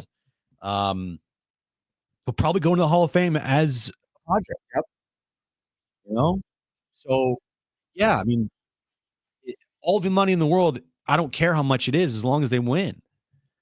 And he puts up these numbers. Mm-hmm. And right now he's putting up numbers. Like, last year was not a good year, or this past 2023 season, not this last year, 2024. Right. But 2023 was a bad year. Guess what he did? 30 home runs, 91 RBIs. Yeah. That was a bad season. That's a bad year. That was a bad year by Manny. Right. Last year, 29, 105. Good season by Manny. Second half. Really good. Amazing. He has 167 homers in franchise history. Most in franchise history. He can get to damn near almost 300. He's going to blow that record out of the water. Yeah. Right? So, like I said, when I watch Manny, there are times when he's not producing. I'm like, bro, you're the highest paid player on the team. You're going to produce. Mm-hmm. But at no point am I ever sitting there and feeling the way that I feel about Manny like I do Xander. Where I watch Xander play and I see him in the uniform and I just get depressed. I'm like, this is awful. Yeah, I mean, the difference between Manny and Xander is Xander will never be remembered as well, unless something happens in the something future. Crazy happens, now, right? Of course it could. I mean, that's stupid of me to say. I mean, they could be in the postseason of 2026. He could hit 240 all year, and then he could come up with a big 2-run double down the right field line in Game 6 of the NLC. I mean, nobody can predict the future. And what sucks is, like, Xander is the perfect clubhouse guy. He is amazing with the media. If I had to choose one Padre player to have on the radio to talk, it might be Xander, because he is so good with the media. He always tells it like it is. He's going to be truthful and upfront. And everybody has glowing things to say about him from Boston about Xander, and everyone in Boston loves the guy. Mm-hmm. If he's slumping, he tells you he's slumping. He's not like Hosmer, which like never tried to change anything. He got paid and he became lazy. Xander actually tries, but the problem is it just doesn't work. Yeah, I mean, the whole situation is basically predicated on winning. Like for me, like Padres fans have been through everything else. Like now you have the stars and you're drawing and you've been to a National League Championship Series in the last 3 years and you've played the Dodgers they played the Dodgers 3 of the last 5 postseasons. And they'll probably play them more. That's the thing. At this point, it's like you just gotta win. Like it's as simple as that. Easier said than done, though. Like that's been our whole point with the offseason. When I watch the Dodgers re-sign Teoscar Hernandez and sign Blake Snell, and I see Willie Adames and I see Corbin Burns, I'm thinking to myself, and maybe I'm wrong. Maybe AJ Preller's got something up his sleeve or down his pants, per Mike Schill, that I don't recognize. And he will make them put them in a position where they can be right back where they were last year. Or maybe the Giants are catching up. Arizona is where you are. The Dodgers are running away. I don't know. We're going to watch it play out. That's why I get frustrated when there's no moves made, because I'm sitting there saying, what are you going to do to get over the Dodger hump? And I'm not talking about the regular season. That likely will never happen unless every single Dodger player gets injured. Yeah, we're years away from that. But guess what? Like you just mentioned, they've played the Dodgers 3 of the last 5 postseasons. That's crazy. They've every year the Padres have made the postseason this decade they faced the Dodgers. Mm-hmm. And it's because of the division. They're going into the wild card. They win the wild card round. Boom, they face the Dodgers. So what are you doing to get over that hump? And if that is not your main goal, I don't know what is.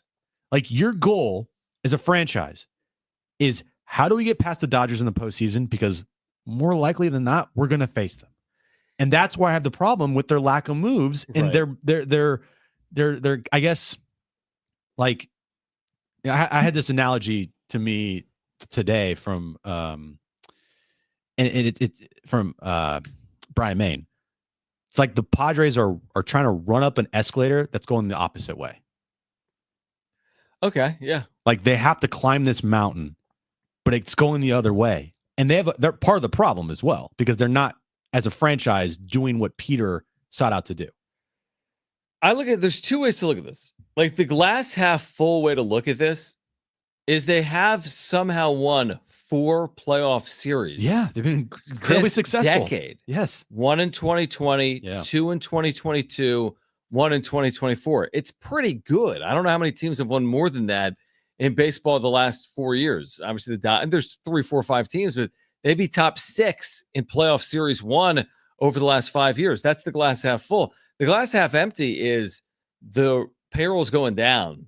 The Dodgers is getting better. Can you keep up with the Joneses? And it's not just the Dodgers. It might be the Giants and the Diamondbacks. And the Mets. Right. And Braves, the Phillies. The Phillies. So, so there's 2 things can be true, as we've said a lot. Like, yeah, they have had, by their standards, not unprecedented franchise success, but a lot of success by their standards this decade. But it also feels like it's only getting harder as we move through this decade. And that goes back to the Bleacher Report article, which is like, in a couple of years, it's only going to get harder to win because you're paying aging players more than they are worth. Yeah. And it goes back to, once again, we have 13 days left. Gosh. Roki Sasaki. Say only January 2nd? Yeah. Roki might be. We don't know if don't Darnay this. Let me hear it. No, I've said this before, Darnay. Let me hear it. I've said it way before, Darnay. Let me hear it. If they sign, it's the most important potential signing in franchise history. You said that? One of. Because of. Yeah, you have said that. Yeah, because this is your only shot to get a guy this talented under your new parameters as a franchise. And without these new parameters, without the Roki situation where he's coming in as a prospect, you don't have to pay him that, you just pay him international money, you're not going to get this opportunity again. You're not going out and giving another guy a $300 million contract. Is this like the Eminem song? What song? You only get one shot. Oh, yeah. Yeah. Yeah, kind of, right? One opportunity. Yeah. Yeah. So, man, lose yourself in the music the moment you want it, but you never let it go. Yeah, you only get one shot. Yeah, we Do should not wrap. miss your chance. We should go on tour. One opportunity. I think that's probably like, to me, there's no way. And listen, I'm gonna go crazy if His they let palms are Roki sweaty, Sasaki. knees weak, arms are heavy. There's vomit on his sweater already. Mom's spaghetti. He's Can nervous. we really compare Roki to Manny? No, but That's what I'm saying. Like that, because so it can't be. But because of the parameters that are now Right. set in place, Right. and because how you'll never go out and get a top free agent again, essentially, at least for the right. No, it's fair. It's fair. for the Manny time. I get here. it. Like, this is your one shot Yes, thank you. Do not miss your chance. to blow. This opportunity comes once in a lifetime. And that's Roki Sasaki. And Eminem. And you know what's going to happen? He's going to sign here. He's going to suck. Or maybe he's going to Detroit after all that. All right, Jim's back page coming up next.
All right, final time on Jon and Jim. We've got Lakers basketball tonight right here on San Diego Sports 760. LeBron of the pool. Portland. Pre-game coverage starts at 7:15. Tip-off after 7:30. San Diego. San Diego Sports 760 plus. As you look there in the promo, Aztec, Boise State. This will be Saturday at 1 o'clock. Pre-game coverage will begin at noon. Huge game for the Aztecs. Saturday, San Diego State, Boise State from Boise, Idaho. Pregame coverage at noon. Ted's got the call coming up 1 p.m. on Saturday. What a show. To this point, it's not over. But sorry, I was just watching. I'm gonna play some tomorrow's show. What are you doing? You know AM 570 in Los Angeles? Yeah, sure. The Dodger station. Yeah. What do they got? They're puffing their chests out about Roki. They're saying things like, if he wants to be on the best team, he should have only talked to one team. That's the Dodgers. Now that's what their hosts are saying? Yeah. If he wants to be the best, he should have talked to only one team, the Dodgers. Wow. Who said that? Your buddy Fred Rogan. Oh, is he my buddy? I've never spoken to him. I don't know. Win one World Series and you guys get cocky as hell. Come on. I remember my first World Series. Actually, well, that's a ridiculous take. I mean, let's be honest. The Chiefs could win 3 straight Super Bowls. That's still a ridiculous take to be like, this is the only team that can win. That's not how sports work. If Roki wants to be the best, there's only one team you should talk to, and that's the Dodgers. I will say this, Jim. Correct me if I'm wrong. We got a lot of Dodger fans that listen to us and consume our content. They are fully convinced there is no scenario he ends up anywhere else. Although then again, they watch all of our shows wondering if he's going to end up in San Diego. Correct. We see you out there. Man, they're cocky. Here's the one difference, though. If the Dodgers don't land Roki, I don't think the day after they're like, oh, my God, I can't believe they didn't sign Roki Sasaki or Roki Sasaki didn't pick him. They're moving on. We're going to make it out to be like that. They're moving on because they have Blake Snell. They have Ohtani. They just won a World Series. Yamamoto, Glass now. If he does not sign in San Diego. It's like the end of the world. For me and you, it is. Right, DEFCON. DEFCON 1. But if he doesn't sign there, well, what are they going to say, though? Oh, yeah, he sucks anyway. Like, you guys have been like puffing your chest out about this guy for 6 months. Oh, that's exactly what they'll say. Yeah. What they'll say is he's an idiot because now he has to face, the Dodger lineup, twice a year, maybe? I never liked Manny. Really? You did when you had him. I know. Yeah, they'll totally do that. I've compared Dodger fans to Green Bay fans before, and that's what Packer fans would do. They would talk the whole offseason about how great this player is and how he's the key to getting a Super Bowl, and then he'll sign like somewhere else, and then he sucked anyways. He wasn't good. They paid too much money. He ain't worth it. And then all of a sudden he's the worst player in the world because he didn't sign with them. Sports. Don't you love him? I do. All right, let's get to it.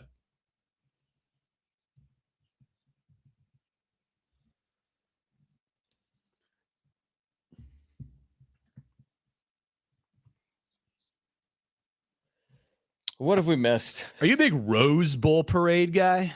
Yeah, I've been a couple of times. I like it. Yeah, I know you're going to tell me the winning float. So, let me just pull this up here. The 136th Rose Parade on New Year's Day. Not the Rose Bowl Parade, the Rose Parade. Is that the same thing? Yeah. The Rose Parade? They have a Rose Parade and a Rose Bowl Parade. Like, that's too confusing, dude.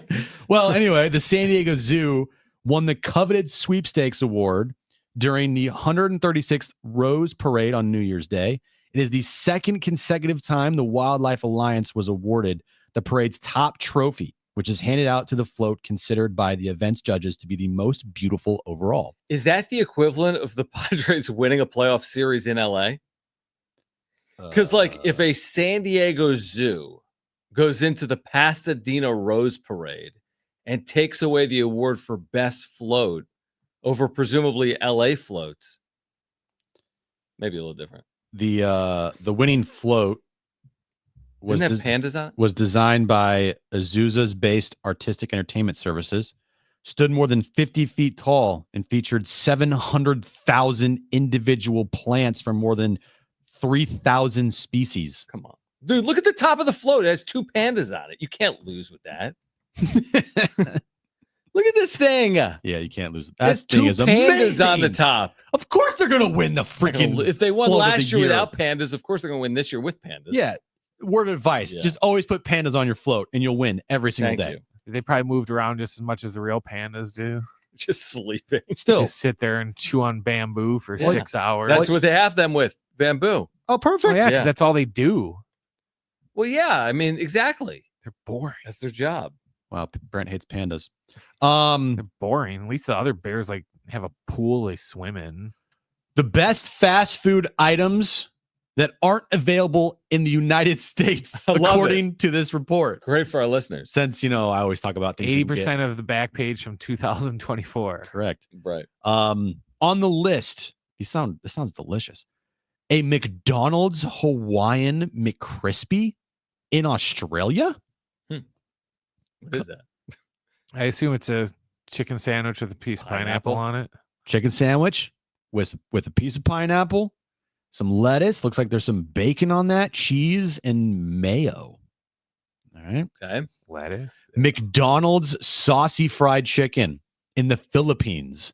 Sweet barbecue glazed chicken nuggets. Also, you can get a tiramisu McFlurry or a hazelnut McFlurry with it. Wow.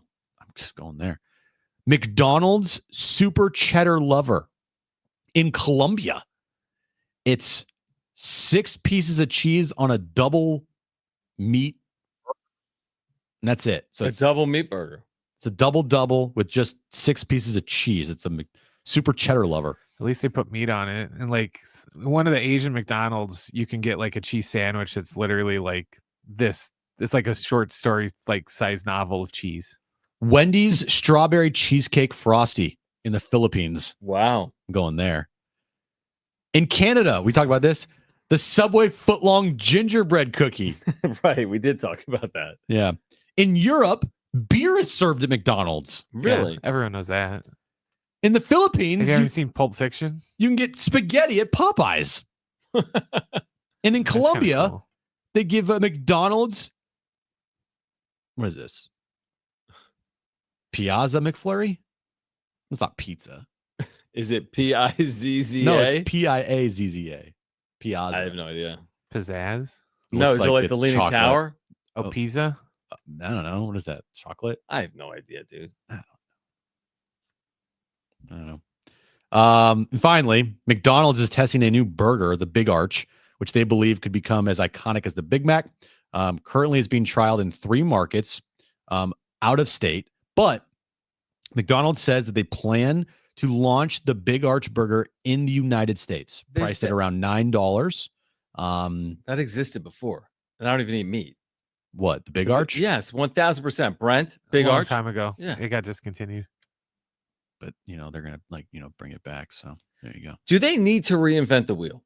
No. The Big Arch is a larger burger featuring 2 beef patties, 3 slices of white cheddar, lettuce, pickles, fresh and crispy onions, and a new tangy Big Arch sauce on a brioche bun. Where's this available? Philippines or here locally? It's being tested in 3 markets Not now. San Diego. Not San Diego, but they plan to launch it in the USA this year. Oh, 3 markets in the US though? Do you have the markets? Currently being trialed in 3 markets, including Canada and Portugal. So like 3 markets here, including in Canada and Portugal. Okay. So I'm just going international with a lot of my I like that. my stuff. I like that a lot. So there we go. Great job with the back page. Not really. Not but really to kick off no. 2025. Not really. It was fine. It was okay. It was like I'll give it a 6 out of 10. Yeah. Not that high. Yeah, high. No, Not that that's really high. I'll go 5 out of 10. Maybe like 4. All right. So tomorrow we're here from 2 to 6. And then again, Saturday, 8 p.m. Pregame coverage will begin at noon. But another edition of Jon and Jim on your Friday, kicking off the new year right here on San Diego Sports 760. I have a feeling we'll be talking about if Roki Sasaki is a decent fit for the Padres. Let me just say this right now for all of our listeners out there. Until Roki Sasaki signs, guess what? It's the Roki Sasaki show. Wait, what? If you missed anything today, sportsfc.com, iHeartRadio app, iTunes Radio, TuneIn Radio, or Spotify. We're back tomorrow at 2 p.m. For Brent and Jim, I'm Jon. Happy New Year. And we'll see you tomorrow at 2 p.m. right here on San Diego Sports 760. Okay, bye.